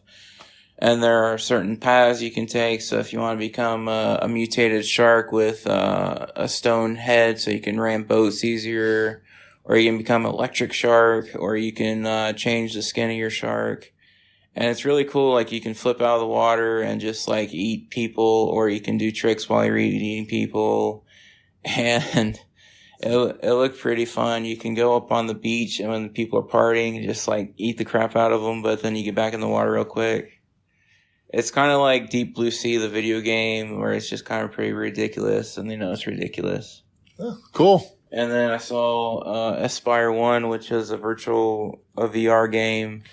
Their main motivation was like Metal Gear Solid, games like that, where you can sneak up or you can just blast them away. It was a little complicated at first, but then I got the hang of it. You're a robot with magnetic hands, so you can climb up walls and things like that. But yeah, it was alright. I'm not the biggest VR fan in the world, but it was alright for what it was. All right. And that's all I saw. Cool. Thank you. Any general impressions of the show on the first day, real quick, before we get to go to sleep? The Nintendo Hall needs help. In what way? There's not enough stuff in there besides Nintendo. Yep. Okay. Basically my whole day, all the appointments were in that hall, and I was like, man, not a lot of people are at E3. And then like I had like a spare like 30 minutes, so I went and checked out the other hall, and that's where everyone was. In the non-Nintendo hall. Yeah. Because that used to be the Xbox, Sony, Nintendo hall. Right. And people would go over there because it's Xbox, Sony, Nintendo hall. And now it's just Nintendo. So it's kind of hurting. You know what else that no one was at? The Destroy All Humans / Monster Jam super area out front of the convention center. And the Slurpee area. Right. Nobody was getting free Slurpees. As Ship pointed out, E3 is not well attended when the free Slurpee area there's no line at all. They just walk right up and get a free Slurpee. It just felt like that whole area was kind of like, you go to that other hall, the one with 2K and Ubisoft, and it seemed pretty packed there during the afternoon, but okay, not really. Yeah, it was a good number of people in that one. Yeah. It wasn't overly crowded still, as it has been just even last year. There was more people in there. Like, I never got to the point today where I couldn't take a comfortable step when I was walking. Oh, did you? Yeah. Okay. There were people going. Yeah, With the their cameras, phone, yeah, their phone walking so slowly and just trying to No, take just standing there. standing there, yeah. Yeah. We had people that they were taking like cosplay pictures like in the main aisle by the entrance, like right when you walk in, and like Square had some. I'm guessing those are Square people. I'm not sure. There was a Cloud and a Tifa there, but they were like right inside the main door. Yeah, it's a down year at E3 as far as what there is to see and just the excitement level, I would say, as a whole. But, it is a transition year, and so maybe next year will be an up year. Well, I'm sure next year their Project Scarlet will be in full swing, of course, everywhere, and whatever I think Sony will probably show up next year. Yeah, you'd think so. You would. I bet Google will be here next year, too. You would think so as well. Yeah, big money. Yeah, I also had an interesting conversation. I came out of our hotel, and the lady came up to me and goes, "Do you know where the E3 shuttles are?" And I was like, "It's just like a 10-minute walk. You just wanted me to show you where," because I'm going there right now. She worked for Facebook, and she kept like asking me about my opinion about Facebook. She wanted your personal information? Is that what you said? No. No. That's a privacy joke there. Oh, okay. Facebook humor. Oh, but so yeah. what she want? I'm sorry. What did she want? She was trying to figure out how to get influencers in video games like more active on Facebook, and I was like hitting all the like normal things where she's like, "Yeah, I know we have that problem," and I was like, "Well, then fix it." And then what'd she say? Get away from me? No. She hadn't picked up her badge, and I was like, "All right, there's the giant crowd. Have fun. I'm going." Right. Enjoy the sweltering sun. Yeah. All right. Well, that was day one. 2 more to go. Ship. Come on. We're going to do it. I'm excited. We got it. All right, good. I'm still having a good time. Yeah, good. No, I had fun. Yeah, there's just even the music was muted this year, I feel like. Like they were told to like turn down the music or something inside of the halls. That's fine. That's good for me. I like it nice and not loud. Oh, yeah. It's just the excitement. Like there's not a buzz this year. Everything's kind of known on all the games and everything. All right. What was last year? Like they showed Cyberpunk, and then they had the appointment. What else was the big buzz thing last year? What was Nintendo's big thing last year? It was. I don't even remember last. It was Smash stuff. Smash. Yeah, some of the characters, Ridley or something. Yeah. Wasn't it that? It was so big they played that on Howard Stern. The people reacting to the Ridley announcement at E3, which they never do talk about video games on Howard, but the reactions were so ridiculous. Anyway, it's bedtime for some of us, probably. Some of us older gentlemen. All right, we'll catch up with you guys tomorrow. Thanks for listening. Peace. Good morning, everyone, and welcome to GBD's E3 Morning Voice show, where I talk in my E3 morning voice. This is what happens when you talk a lot over loud music at E3, and you wake up in the morning.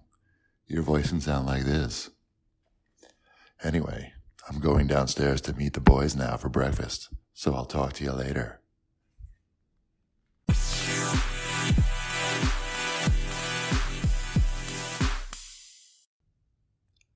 Hey guys, it's Cheapy and Chip. We're going to talk to you about the stuff that we saw today on day 2 of E3, and we will catch up with Thor later to hear about what he saw. That made sense, right? It did. I followed all of that.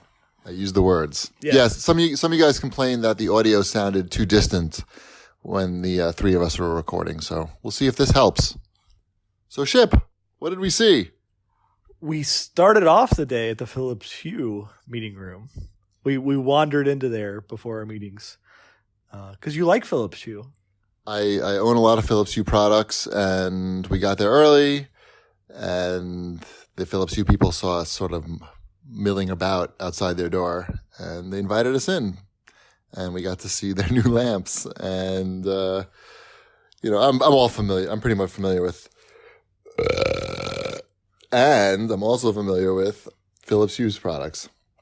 So we saw like their Play stuff that were like basically light projectors that go onto your wall, and I guess they're trying to make a little gaming push. Do they ever have a booth at E3 or anything? It's not a booth, it's a meeting room, but did they even have that before? Maybe. I should have asked. That would have been something good to ask. They might have been there last year, I'm not sure, but it was I'm glad that you got to check them out. And I'm sad they didn't hand me any free Philips Hue products on the way out. You got a water bottle. I did, but there's no lights on it. Okay. And then our first actual appointment of the day was for Dying Light 2. We had a behind closed doors of that up in a meeting room, and they played through maybe like 45 minutes of the game, which was going to concern me at first when they told us that they were going to do that. But I was pretty into it the entire time. We both played the first Dying Light, right? Yes, I didn't finish it or anything, but I played many hours of it. Mm-hmm. This one, it's set 15 years in the future from when that game was. So that's how they've come up with the story for why there's different mutants and creatures and why the world is so different. It's got the same type of parkour stuff. It's fun. It seemed like there's always going to be something kind of exciting going on. If you didn't check out the first Dying Light, you should do that. But this one, it looks like it's going to be a really good game. Yeah, I agree. The action, they seem to combine the parkour with the combat like really well in this. And I agree. I was also concerned when they said it was going to be a 45-minute demonstration. And then when it was over, I was like, oh, that's it.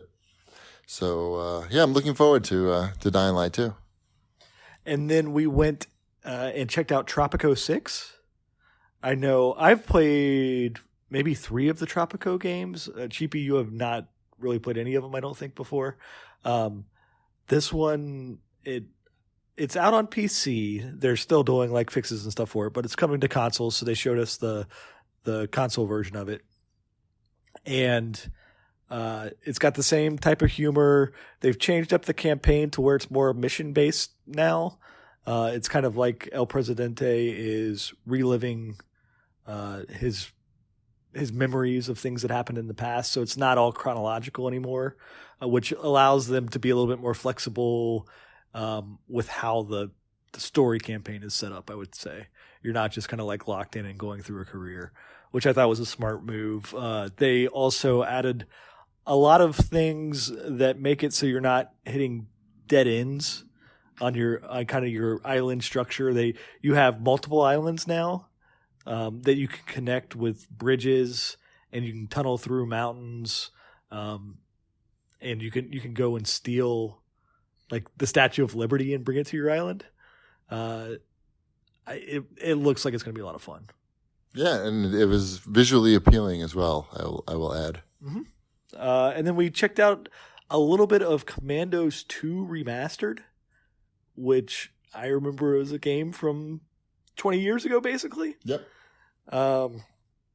And they were still working through a lot of it, but they talked us through what they were going to do with Commandos 2, and it's just remastering the game. I mean, there's a lot that goes into that, but if you liked Commandos 2 back in the day, or if you've never played it, like I think a lot of these remasters are coming out for people who've never played it too, right? Probably. I mean, think so. It was a big deal. I remember Commandos 2 being a big deal. So they talked about that, and then they are also in the future they're making a true sequel, a modern day Commando game. So that was nice to see that. Then we went over to Zen Studios.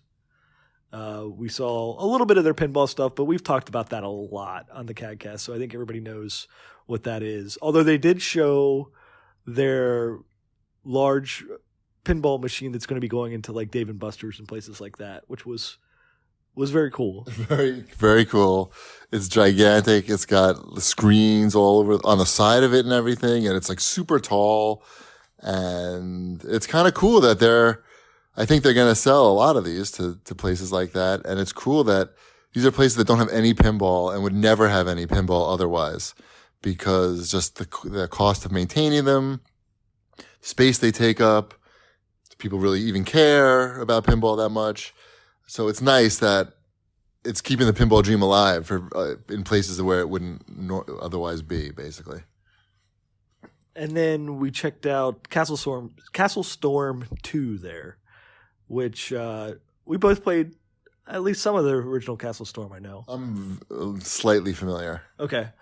This one, they've added a ton of new features to this one where there's this whole hex-based kind of overmap now that you play through, and you can choose like these side missions, which are like mini battles. If you don't remember Castle Storm, it was kind of like Angry Birds a little bit, but with where you were also sending people across, battling across the bottom of the screen as well. So they have that, and you can take full control of those characters as well. The graphics are greatly improved when you're knocking down the opponent's castles and everything. It's fun to look at. Yep. So I think that will do very well for them. And then we went across to the Devolver Digital lot, and we saw a game called Fall Guys, which is a battle royale game in a sense. It's got 100 characters. And why don't you describe this, Chibi? You won. I'm the champion, so I should. You're right. I should describe this. It's they describe it as Takeshi's Castle, Ninja Warrior type mini games that you're playing, and people are getting eliminated. You know, people playing in this battle royale are getting eliminated if they're not finishing high enough in each of the mini games. And it's really fun. If you played Gang Beasts before, you already know sort of the look and feel of the game. And they said that they were heavily inspired by Gang Beasts. So it's very simple controls. Anybody can pick up and play it. And I know that this is a game that Ty would love. Very kid friendly. Super kid friendly. And it was fun. I was laughing, and especially because I was winning, but it's fun. And that's called Fall Guys. That's coming out next year, I think they said. Okay. And then we checked out Harvest Moon Dash at the Natsume booth. And that is not a traditional Harvest Moon game, but they were comparing it to something akin to Overcooked. Mm-hmm. So it's a co-op puzzle game of sorts, similar to Overcooked in that regard, where you are quickly planting and harvesting orders of crops.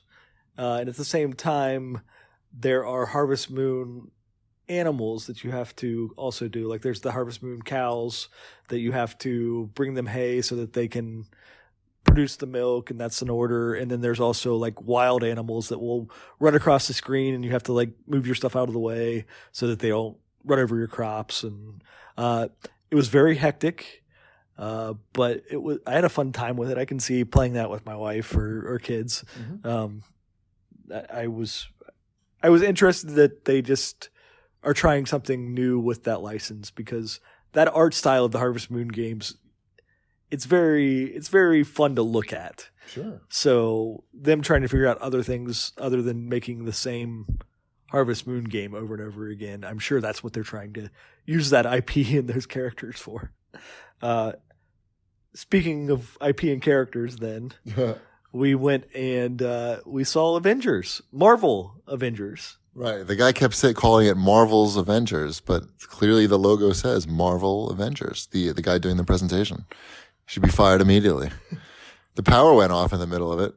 That was interesting. That's never happened in all the years we've been at E3. Right. The entire show power went off, not just the booth. But they got it back going. Anyway, so I don't know. I still don't really know what kind of game this is. I mean, it's clearly an action game. And we saw quite a bit of gameplay. Like all the characters. Yeah, like a half hour's worth of gameplay pretty much. Yeah. But it's online co-op? Like they didn't 4 players. Okay. But they never showed them co-oping together. That wasn't in the demo at all. It was basically they run through the demo, basically playing through each character, showing what they can do. And it's third person action, like pretty standard stuff. Looked good. I thought they did a good job, visually. And then but it looked very standard looking, linear type of game. And then at the end of the demo, the presenter said, "Oh, and there's so much more. There's a huge focus on 4-player co-op, battling, so many enemies and going on missions together." But which to me sounded like Destiny, but it doesn't look like, from the gameplay, it didn't look like that at all. Like you're not, going after waves of enemies. It just looked like a linear standard action game in that respect. So I still don't really know if it's Destiny's Avengers or not. I'm thinking no from what I saw today. I don't know, but it seemed like they were still going after that. Like, I just think maybe they just didn't have the right demo to show yet. Could be. They were just focusing on here's what the characters can do. Here's what the characters can do. Here's how the combat works. This is what it looks like when Iron Man flies. This is what it looks like when Hulk claps his hands together and knocks everybody down. Yep. Right. I thought it looked fine. Like, yeah, I didn't have a big problem with the character models and everything. No, or the visuals. I thought it was good. I mean, they don't look exactly like the movie people, but it wasn't like I was like turned off from looking at. I was slightly turned off looking at Captain America's uniform. That was a little weird looking. Choice. Yeah, it was very like boxy and like I don't know why it looked like that. But besides to sell you the good looking skin from the movie. Well, if the trailer is to be believed, he's dead. Right. Spoiler. I mean, it's not. Is it a spoiler if it's in the demo at E3? The demo of the game at E3, like that's a plot point, right? Yeah. He has a statue erected in his honor because he dies in the E3 demo. Right. So I don't. Yeah, I was confused by that too. So you can't play as Captain America? He's been known to come back to life before, so possibly DLC. There was Rebirth. a lot of fighting against Taskmaster. Yep. Video games love to use Taskmaster because they don't have to come up with new animations for him. It's so cheating. It's not fair at all. And then we checked out Bandai Namco's stuff. Mm-hmm. They had a little theater presentation where they went through all their games, which was a nice little overview, I thought. They didn't stick on anything too long. But we played Dragon Ball Z Kakarot. Is that the name of that? Close enough. Okay. I feel bad. Cockrocker, I think it's called. Cockrocker, yes. Dragon Ball Z Cockrocker. And that is an action RPG starring everybody's favorite Cockrocker, Goku. And it's open worldy, but not open worldy, because you can't just like go and fight whoever you want. But it still has. It's got a big map. It's got a big map. Biggish. You can like fly around and talk to people and get like side quests and things. But I guess you can't. I think what they mean is you can't just do anything in any order when they say it's not open worldy. Like you have to go and do specific missions, which makes sense. When you're trying to make a cheap make a game cheaply. Yeah, I mean, it felt like a lot of these Dragon Ball Z games as far as the fighting goes. It looks nice. I fought a boss for the majority of the demo, I would say. I finally beat him, but it took you that long? It took me quite a while to beat him. But to be fair, I didn't know exactly the move sets or what I was exactly supposed to be doing to fight him well. Yeah. So I made my way through the fight, but yeah, I'm sure Ty would love it. It's not for me. Oh, I think people will like it. I think that's it's a more interesting take where you can actually like fly around that universe and talk to the characters and everything. And then I checked out Tsum Tsum Festival, Disney's Tsum Tsum Festival. Exciting. I am very excited for it. I know this will be a game that will go. It'll be a big hit in my house. My daughter's really into Tsum Tsums and Disney, and our whole family likes Disney. So it's a Switch game, touchscreen Switch game. Not all of it's touchscreen, but it's the same as the arcade game, the Disney Tsum Tsum arcade game, which I think is also a mobile game as well, puzzle game. But then in addition to that, there's also like Mario Party style mini games as well. It has the game like in Fusion Frenzy where you're trying to shove you're basically balls and you're trying to shove the people off the platform. And the same thing in Mario Party. They had that. They had I think I played like 3 different mini games the Tsum Tsums. You unlock, of course, more and more Tsum Tsums as you go through it. It's of course like a fun licensed game. And then you played Rad. I did play Rad. That is a roguelike, isometric, like hack and slash, I guess. But it's an 80s vibe. Yeah, and the music has a lot of 80s cues. Like I heard the Pac-Man theme in there, which was out of nowhere. I didn't even understand what was happening. They started playing the music for the intermission, the first intermission of Pac-Man. It's like, what the Namco game. That makes sense. It didn't make sense in the context of what was happening. Okay. But that now I didn't. Obviously, I'm dumb. I didn't put that together. But then there was like "Take on Me" by Aha. Okay. But not like it sounded close to it. It Sure. wasn't. I don't. So yeah, they're going for like the '80s synthwave vibe. I wasn't very good at it. It seemed like a very simple roguelike from what I've seen. Like the combat wasn't like super involved, at least at the very beginning. But I don't know. Rad seemed okay. Maybe not rad, but okay. Yeah. And then we checked out Lego Star Wars, the Skywalker saga.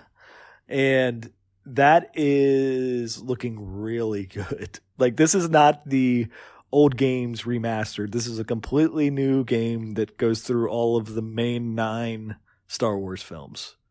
They didn't make Solo and Rogue One and that stuff. Right. Good choice.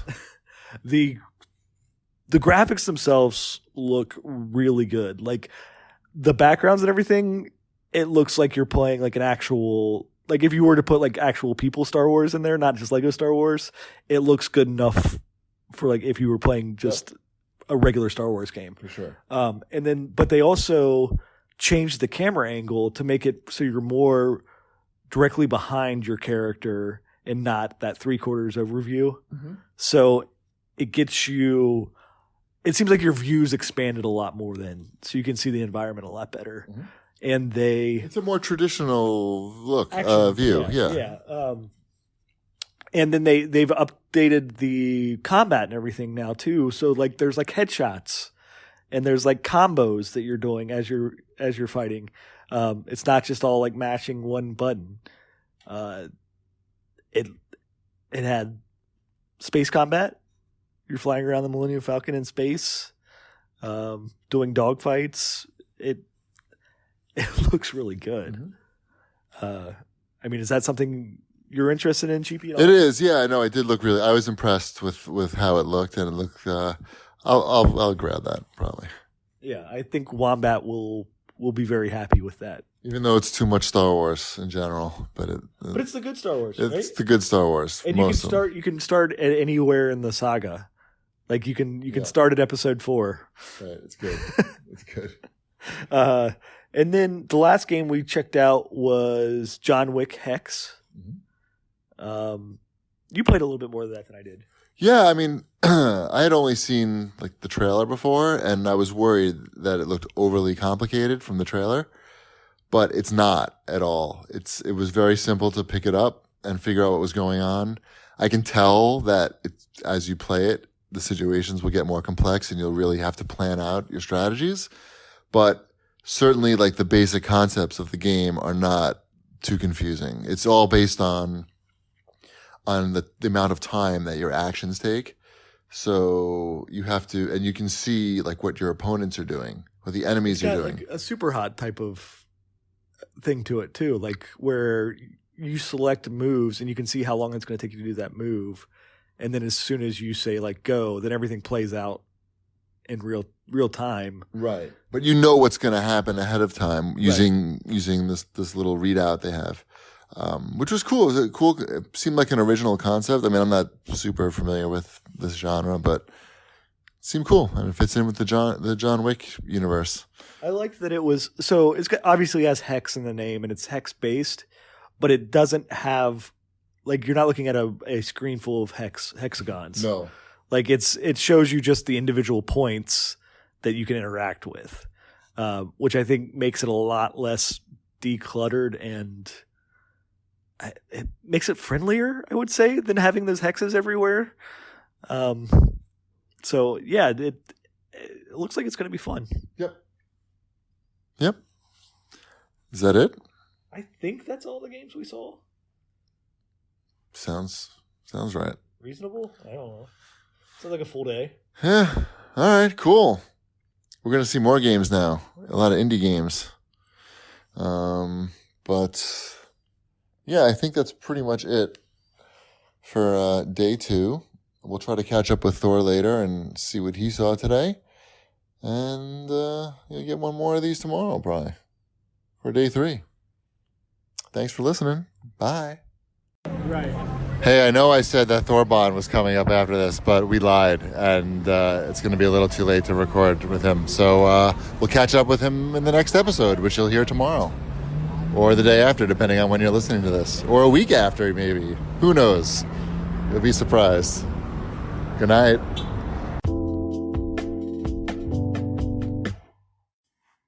Hey guys, it's Chibi. It's day 3 of E3. It is officially over. Hooray! We're all going to make best efforts to lean forward and talk into the microphone when it's time to talk to avoid further complaints from our fans, quote unquote. But anyway, we got a lot to talk about because we saw games after we recorded stuff yesterday. We saw games today. Thor saw games yesterday that we never talked about. So there's plenty of games to talk about.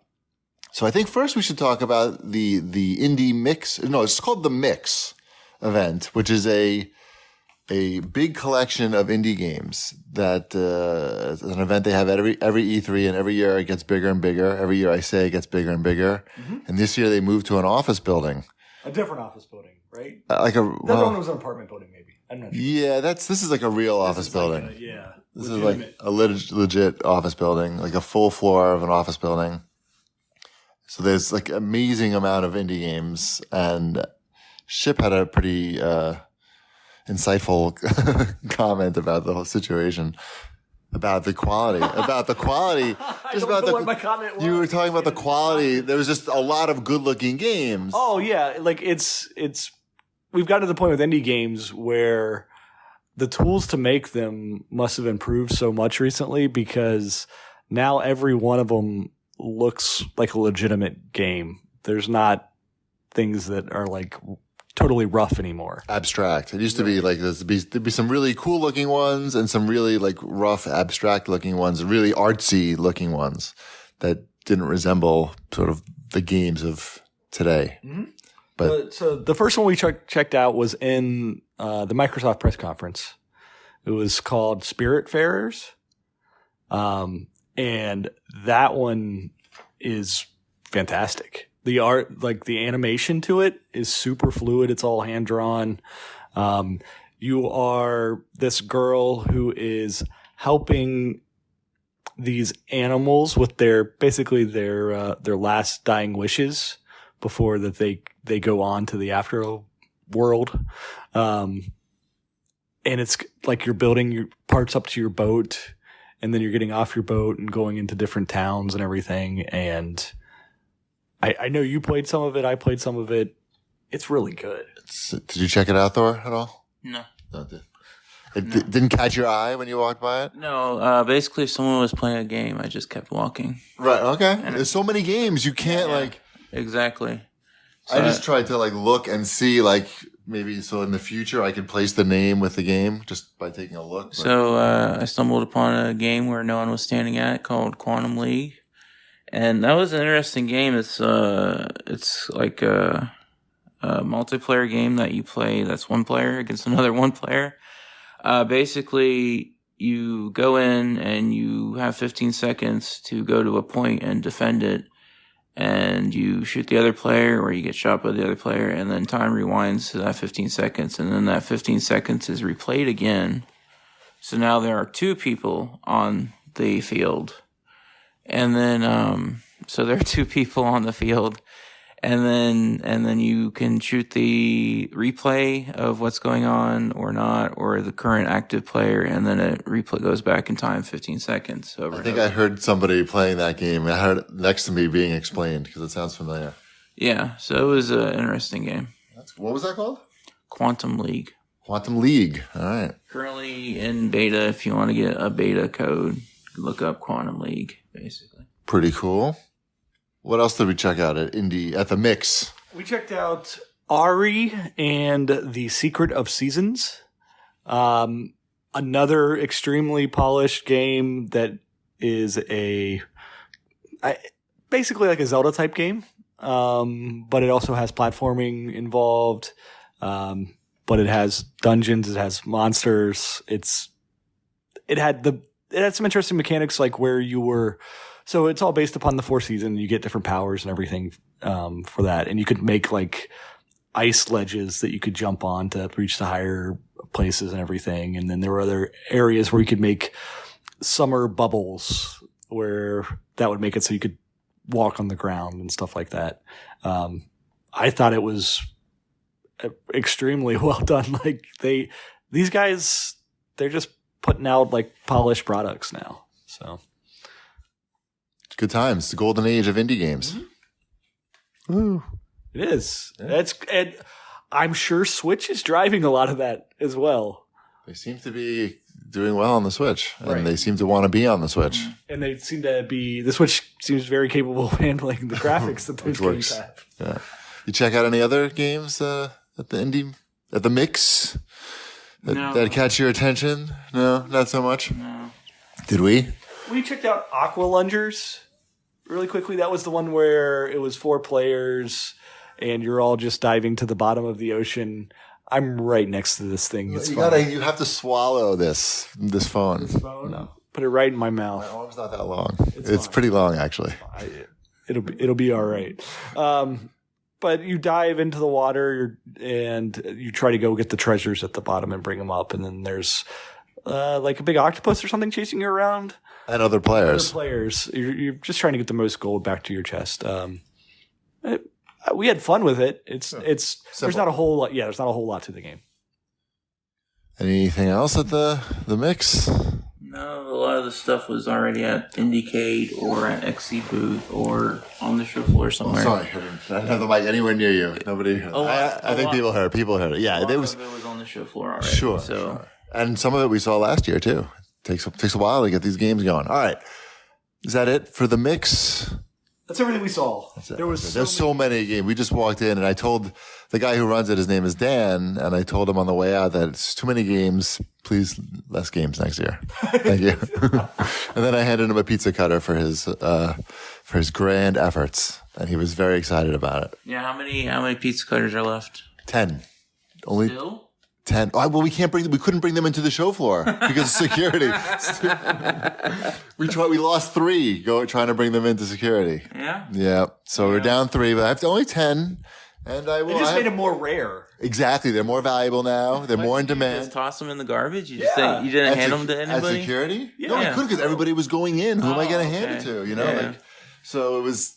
It's okay. Just like Chip says, it's going to be a documentary someday, like the ET cartridges that are in a dumpster somewhere. Somebody's going to find these 3 E3 pizza cutters. Here's what's going to happen. I have 10 left. That's not a lot. You're shipping 5 of them. Yeah, that's fine. Yeah. To win contest winners, marketing. That's fine. And then I have people that I'm going to present them to as presents, and who will be very excited. One of them is named as Wombat. I have several already given away to people in my mind, and I'm sure it's going to make them very happy, even though it's just a small gesture. But I definitely got $115 worth of marketing and pleasure out of it, for sure. You got to pay for shipping. Those are cheap, though. Okay, what is it, $5 to ship each of those things? It's worth it. It was worth it. Money well spent. Everybody agrees, except for Thorban, shaking his head. You don't get it. We're on a different page on a few things. You didn't like the 4DX movie, and you don't like the E3 pizza cutters. It's okay. I get things for free on the show floor, and it goes bananas. I know. It's okay. It's not a competition. It's about feeling good. It's about feeling good and the E3 spirit and looking good. I can't do the looking good one, so I'm just going to stick with the feeling good and the E3 spirit. The spirit of E3. Speaking of free things that you got, Thor, you saw some games yesterday that had free things attached to them. Yeah. So I went and saw Zelda Link's Awakening first thing in the morning. Okay, now we need to hear the logistics of what it's like. How fast were you running to get to that? Just walking. Okay. How fast were other people running? How fast? Yes. They were pretty brisk, I guess. So I ended up waiting an hour, which is fine. Okay. That's not bad. I waited 50 minutes to play Ghost Recon, so I think you did pretty well. Okay. And when you're there, you get to look at the little dioramas and all that. There's stuff going on. There's stuff going on. An hour, I think, is an acceptable amount of time. No question about it. Yeah. Yeah. And I played it, and it's exactly the same as the original game.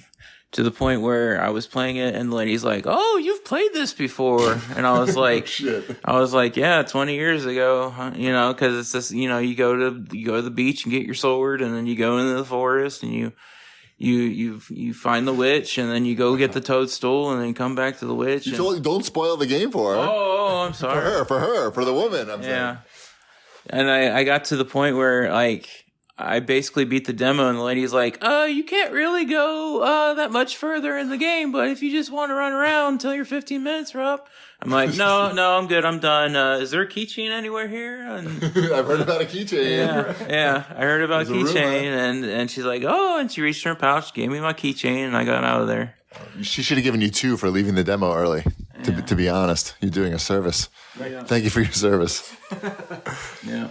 All right, so that's then, good. I went and saw Phantom Covert Ops, and that is a game where you ride in a kayak and shoot people. Oh, okay. And keep. This is a VR game. Yeah, a VR game. Well, hold on. You ride in a kayak and shoot people. So somebody else is doing the. Oh, you are doing the kayaking. That requires 2 hands though to do kayaking. Yeah. So how can you shoot people and kayak? Well, you stop kayaking and you whip out your gun and you start blasting people. It's the same way you drink a beer while you're kayaking. Got it. Well, I've never done that. Enough to use your hand for something more fun. Oh, interesting. What is that like? Very tiring.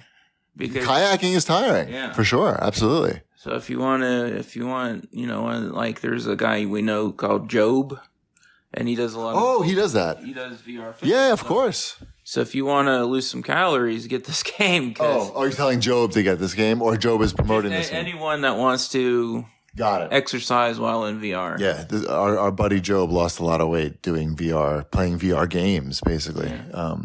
Cool. So what was that called again? Phantom Covert Ops. What? You'd think you'd put a reference to kayaking in there. So kayak McShooty. right. Like, just so I know when it comes out. Okay. So that was cool. And then I saw Trine 4. Okay. And wow. Okay. And Trine 4 is more Trine. Is it gorgeous or? Yeah, it looks great. You have the 3 main characters, and you have your puzzle platform area, and then all of a sudden enemies show up, and you fight the enemies. Repeat, mix. All right. And then the part I played was a knight, and you basically learn the knight's mechanics, which were the shield bounces light or water or whatever you want to bounce off of, and he's heavy, so he can blast through walls and floors and stuff with his power. And it was funny near the end. There's a evil knight you fight, and all I had to do is like hit the knight a couple times, and then when he was about to swing, I stepped back 2 steps. And one of the designers got kind of antsy because he was just like, no, you're supposed to go to this wall here, because I was clearly beating it the wrong way. But that was interesting. There's more than one way to play Trine 4, as they say. Yeah. And then I saw this really interesting game called Cry's Tales. And it's an RPG made by people in Colombia. And the hook to the game is there's a past, present, and future. So they recreated every single part of that game in the past, future, and present. So, and there's a 3 window while you're walking around. So the left part shows the past, the middle shows the present, and then the future is on the right part. And then you can see things that happen in the future, and you try to resolve that. But sometimes you have to choose between saving like the drugstore or a lady's house. So then you say the drugstore. Yeah, that's what everybody picked. More people picked the drugstore. It was like, yeah. What's our house gonna do for me? Yeah. So, what was that? What's this game called again? Cry's Tales. And then the cool part is it's animated really well, and the art style reminded me a lot of this Disney concept artist named Mary Blair. I don't know if you've heard of her. She did this, so it looks a lot like Alice in Wonderland and Sleeping Beauty, and It's a Small World. Okay, that sounds cool. It's that kind of art style. And I asked the guy, I was like, "Hey, have you ever heard of Mary Blair before?" And he's just like, "Oh, our art director like really likes Disney. He's mentioned some." And then I pulled up Mary Blair's art and was like, "Here," and he's like, "Oh, yeah, that's probably her." Cool. So that was it for yesterday, pretty much? Yeah, pretty much. Okay. So now we're up to today, Thursday. And what a day. First of all, the show was very empty today. Breezy and cold because I think they were expecting more people, so they set the air conditioning down. I don't know what, but the floor was pretty empty. And basically, unless you wanted to see a big game, everybody was in a line for a big game. And if it wasn't a big game, then the booth was empty, pretty much. Yep, we did walk up to several things and just play them. The THQ Nordic booth was very empty. I believe it. It was empty yesterday, too. We had a fast pass. we had a fast pass, and Chip joked that we should. There was nobody playing anything, and he's just like, good thing I got this fast pass. All right, what did we see today? We saw The Outer Worlds was our first appointment. That's Obsidian's new game, which is Fallout without the Fallout license. It's Space Fallout. Space Fallout, yeah, that's accurate. Also, it's on Xbox Game Pass when it comes out. Really? It's confirmed already? Wow. Well, it was confirmed in the press conference when it said Xbox Game Pass. I wasn't there. I was on an airplane. I was on the airplane watching Aquaman. So... But yeah, I mean, it's got all the conversation trees, all the like charm, intimidate, all that stuff. It's got, they don't call it VATS, but it has VATS. Right. Slow down. You're not good at shooting first-person shooters? Push this button. You can slow down time. Right. And you can pick out which limb you want to hit and see the effects of that and everything. It's the people who made Fallout New Vegas and people that worked on Fallout 1 and 2. Mm-hmm. It looked great. I mean, I think Wombat especially is going to be into that game. Yep, ditto. We just watched them play. There was no playing. There was no hands on, but it had the same Fallout style humor and everything as well. Not as desolate and bleak as what Fallout is, I would say. But and then we did stop by the THQ booth at some point. We played Darksiders Genesis. Mm-hmm, that's the name. Is that the name? That's the name of it. That's the Diablo style Darksiders game, and that is whelming. I would say it's good enough, but from the demo there was not anything that really stood out about it at all. Remember how yesterday you were talking about Big Ben wanting to be AA? Yeah. That's what THQ Nordic reminds me of. Well, but the difference is THQ Nordic has giant banners hanging off of the side of E3, and they have aliens from. they're not. They have aliens walking the show floor. They spend a few bucks, and they have a larger booth with more stations. Like THQ Nordic's in a really weird position because they're pushing everything like it's main like AAA titles, and they're spending that kind of money. They got new investors recently. Got those deep pockets. Oh, I mean, I like Destroy All Humans. Don't get me wrong, but the presence that they were trying to have for that game at this show, you thought it was the next Call of Duty or something. I mean, it had infinitely more presence than Call of Duty did at this show. Yep, definitely. Speaking of which, we saw Call of Duty. Yes, we did. Yes, we had our theater appointment with them, and it was all they were very much focusing on the single player. They had a little like video of their narrative, single player narrative writer and the director, maybe. Sure. Something. That came. What they've shown is very close quarters combat. You were basically going into a house, invading a house to take down a group of terrorists. Right. It was basically you were getting Osama bin Laden, but more or less, but not really. But the graphics and animations are so realistic now that when people are getting murdered, I don't know if it's because the player models are bigger or it's just the animations are so good and so realistic that everybody sort of like gasped or giggled or laughed when people were like getting fit, they'd be shot and like mortally wounded, but not dead. And then like when they put the like finishing bullet into them, it would just look so real. I think a big part of that too, though, like why it comes a little bit more shocking is because they're taking out plain clothes people. Like they're not like fighting against other soldiers like all the other Call of Duty style games. Well, there's the no Russian thing, but yeah.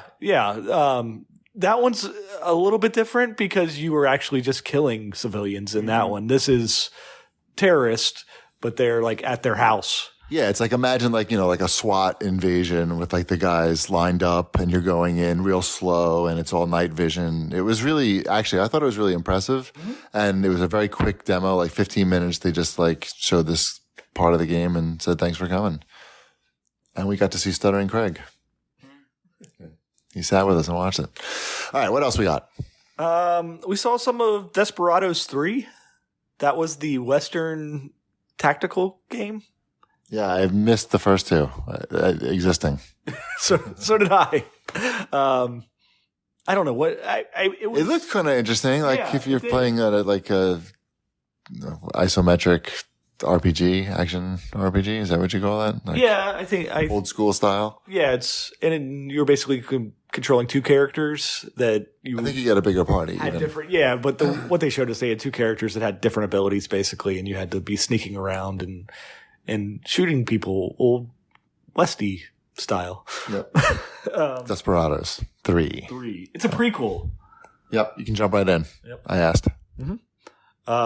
Then we saw the My Arcade booth. We looked at their products. They set us down and looked at all their new little arcade machines, and they had some more of like the portable players they have. They're kind of like the Game Boy form factor. All their stuff. Hoops. They have hoops. They have hoops. I was very excited that they are putting out hoops in portable form. They made a deal with Jalico? Yeah.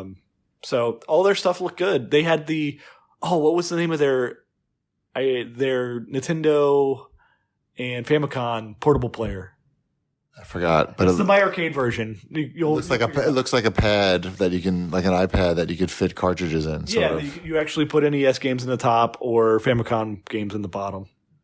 And it's lithium ion battery, works for like 5 hours before you need to charge it.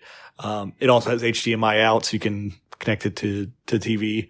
I thought that felt really nice. It was built nicely.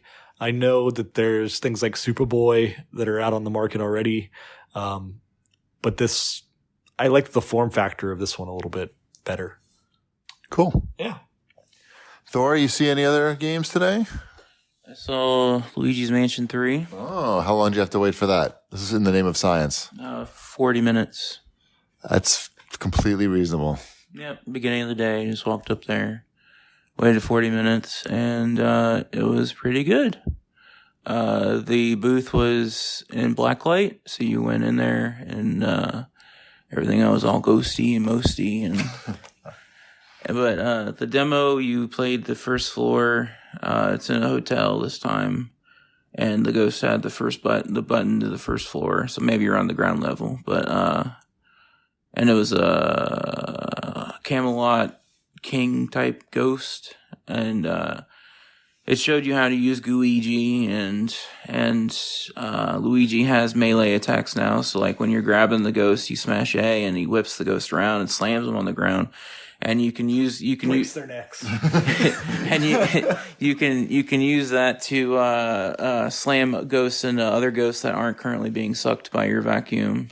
Okay. Like that, and then you use the Luigi and then you hit the right stick to transfer between Luigi and Luigi to solve puzzles.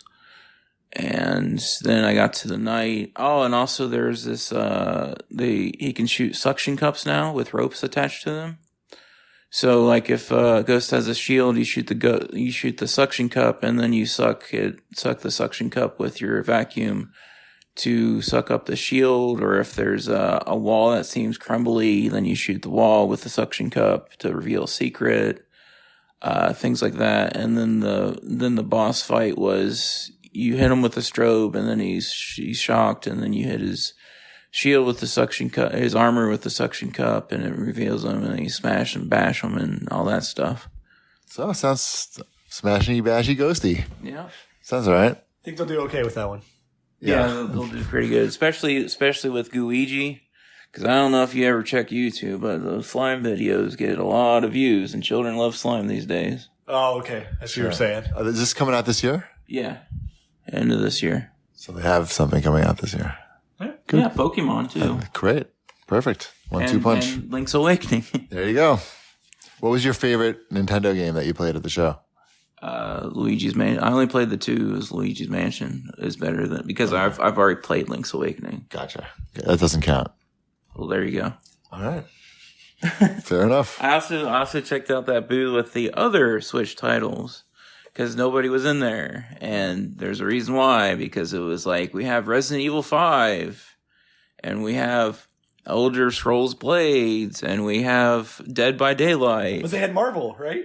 Yeah. Marvel Ultimate Alliance is the one thing in there that was interesting. You didn't make it over there, Shep?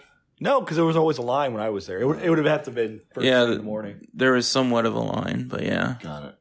And I didn't feel like, but it was just like, really, we needed Resident Evil 5 on the show floor, right? Kind of thing. All right. And then I saw Hyperkin. Hyperkin has an interesting. They figured out how to put a zapper gun on old games on modern televisions. The problem is, when you buy the kit, it comes with basically there's a converter, and then you put Duck Hunt Mario Brothers in it, or just Duck Hunt. And it has to be a top loader NES or a clone set. Oh, that's how it works. It's something that goes between the cartridge and the machine. Yeah. I just assumed it was the gun. No. Okay. So then it has to be a top loader NES or one of these, like a Retron clone, like you just has to be one of those systems, and it has to and it only works with Duck Hunt. Why even make it? Like, what's your audience is so narrow. It's just like, at that point, they're just like, fuck it. Like, I want this to exist for my own personal usage. I'll make like 1,000 and bring it to E3, and maybe we could sell. So are they planning to make it work with the other games?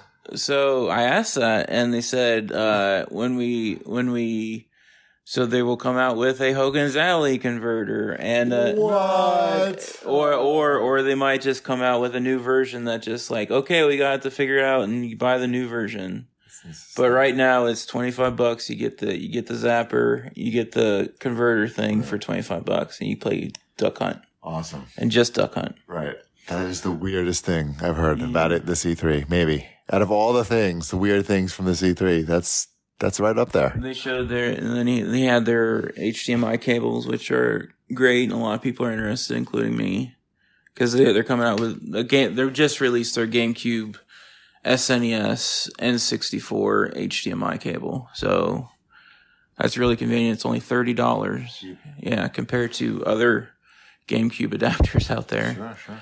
And there's a quality difference there. Yeah, there is. But it is a good value. Yeah, it's just right. It's not for the discriminating person who's looking for an artisanal solution. Right. Yeah, like Shipwreck. Yeah. But yeah, it's just $30, and they're coming out with the Sega Genesis one too, and things like that. And they have Switch docks that are $40 that look like the old N64, fantastic colors. And that's about it that they showed. Oh, they also have a wireless N64 controller. It's like, who's buying this? And the memory card goes in the dongle, and then if you want, you can take a mini SD card and transfer all your old saves into a mini SD card with that. I might buy that. I have to see the reviews on it. Yeah, but which is also good because a lot of those memory cards have watch batteries in them, so they'll eventually die, and then your save's gone. So if you want to preserve your save file from when you're 12, that'd be a good solution. He does. Shipwreck does. He's nodding his head. He's like, yeah, I do. What else did we see, Ship? We saw, we went to Funcom to see the new Conan game. That sounds like a convention that's more fun than E3. This was some of the most fun I had at E3, I think. Yeah. So the new Conan game, which we did not expect it to be this. Conan Chop Chop. Yeah, what kind of game, Thor, do you think is Conan Chop? Oh, you know about it? I know. He knows. He knows everything. Sure. So it's a cooperative roguelike that is similar to something I don't know, it's cartoony. Stick figures. It was a reverse April Fool's joke. Right. Okay. They showed the trailer on April Fools and make people think it was an April Fool's joke. But Right. it's No, not. I like that. I like that. It's really good. It was fun. Yeah, it was a lot of fun. It's fun. The best part about it. Castle Crashers type of fun. Yeah, I saw that vibe immediately. The great thing about it is because it's co-op. If somebody's not so good, you can, pull them along, carry them. Right. Like Shipwreck did for me. I think with a roguelike, that makes it a lot more fun because your whole party has to be out for everybody to lose everything. Now, when you go down, your money goes everywhere, and I would pick it up, but then I would revive it. You're like Sonic the Hedgehog. Well, there's no way to give money back to other players. There's no way to trade money. If you go save them, you're going to pick up all their loot as you're trying to save them. Well, that's a good incentive to save someone because a lot of times people are dicks. Yeah, and it's a good incentive to not die. Because they're like your lifeline because you don't want them to go down because if you go down, then it's over. It was really fun. It's procedurally generated or there's random dungeons, whatever, however you want to say it. That was a big surprise. It was. We played that for a good half hour. Easy. And then we also saw Moons of Madness, which is a first-person scary game in space. Yep. It was a little too scary for me. Right. The guy said during the demo, try not to push the 1, 2, 3, 4, or 5 keys because you'll skip ahead to different parts of the demo. And I hit those keys by accident 3 times during the demo. I'm not good. The game was interesting. Yeah.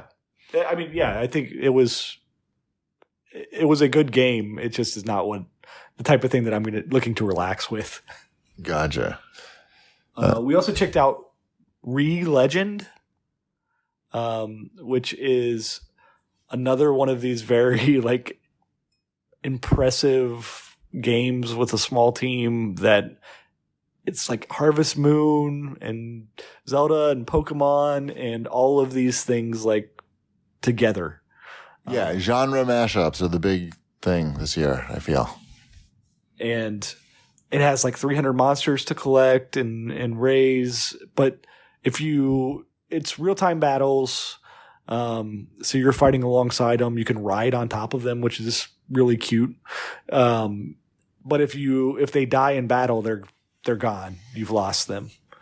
But there's dungeons, there's monsters, there's farming, there's fishing, there's fish racing. Gotta have fish racing. Okay, so that was Funcom, right? Oh well, that was a different 505. Gotcha. But anything else you saw, Thor? I saw Super Crush KO. Okay. It's imagine Devil May Cry or Bayonetta in a 2D perspective, and it's not super fucking hard. Oh, that's cool. Yeah. So that was pretty cool. Basically, I asked them the story. The demo didn't really have the story. It was just like, check out the gameplay, which is really good. So the story is aliens invaded Earth and they stole your cat. So you're this lady who wants her cat back. Oh, John Wick with aliens and cats. There you go.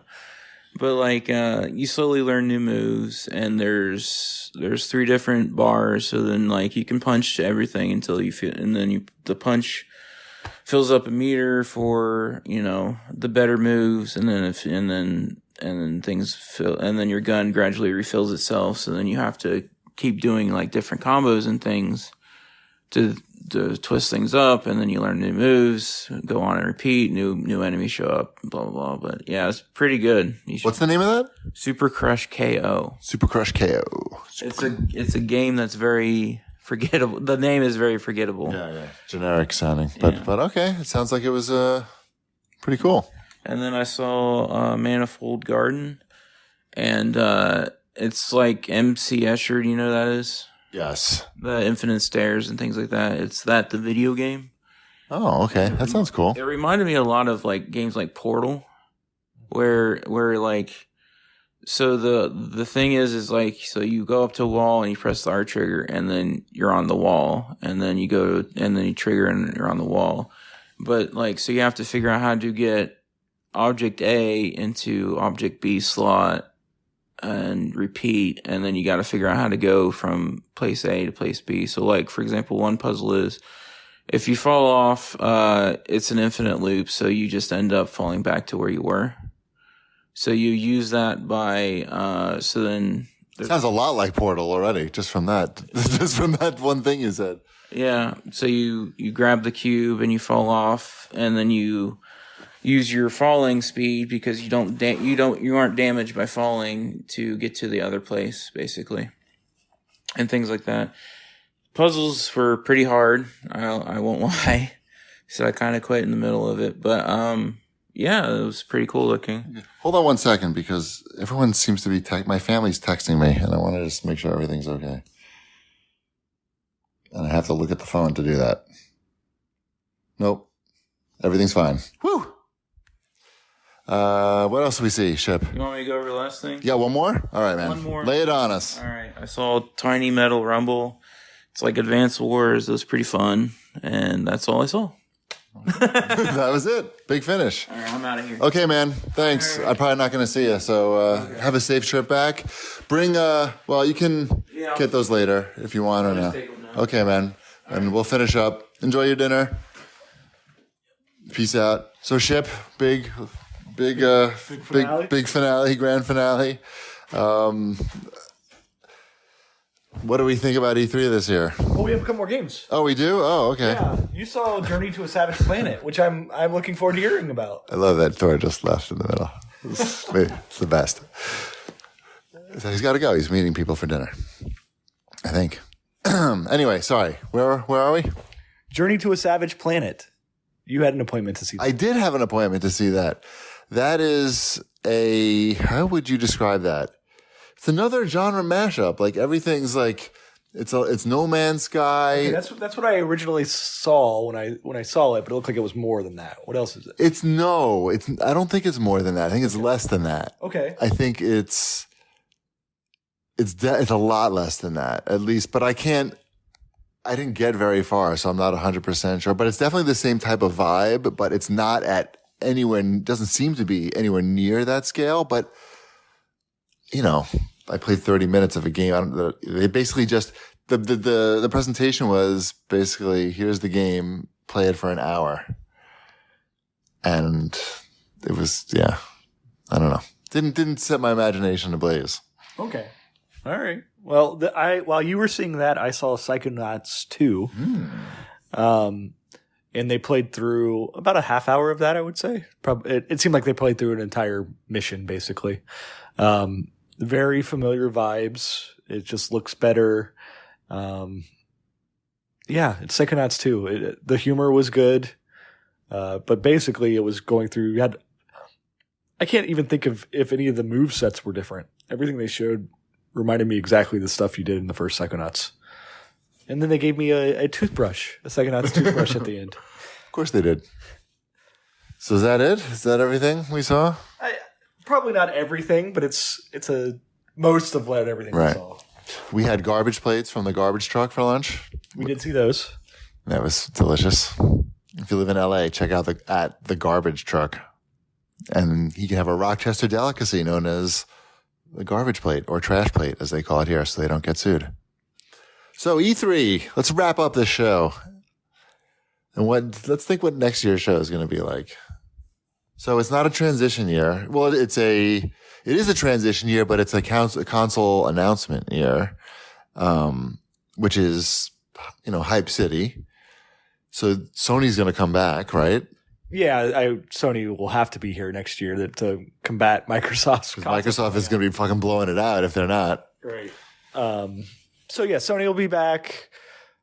Microsoft, I'm curious if they keep their current setup or if they at least have something in the convention center. They have to come back to the convention center and not just have a mixer or whatever. Is even mixer in the convention center? Nothing, right? Nothing this year. Yeah, nothing is there.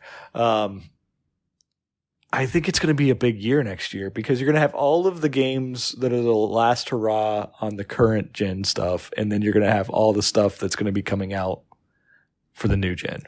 But I think because they know it's going to be a big year because it's timing, no other reason, just timing. Do you think the ESA is going to do anything to change the show management at all? I think they're not because they know it's going to be a big year, and they're going to maybe worry about it the year after. But I did notice a lot of these publishers who are at the show had surveys, like booth surveys. They wanted to hear they're still trying to figure it out. Right. I mean, what? And there were specific ones that were asking surveys of what we thought of other people's booths. And so they're trying to improve, which is good. You don't take those surveys to say, yeah, we did great, everybody. It's to find out what other companies are doing better than you and what you can do to improve. So, right. Yeah, I think so. I think it's going to be pretty much status quo for next year, except the turnout will be better on the publisher side, and in turn on the attendance side too. Was it dead empty last Thursday? Last year on Thursday it was it was similar to this year. I mean, it's been like that for a little while on Thursday, so I wouldn't take too much of that. I mean, it certainly looks worse when Sony and Microsoft aren't on the show floor on a Thursday. Right. All right. Well, I think that's it. I think we're both tired of talking at this point. It's been a lot of talking, and we got to eat dinner, and then I got to get on a plane. But thank you, everybody, for listening. Appreciate it. And we will have this whole thing plugged onto the end of the next CAGcast that we put up next week in your usual spot that you get it. So thanks, everybody, for being with us. Peace out. You're still here? It's over.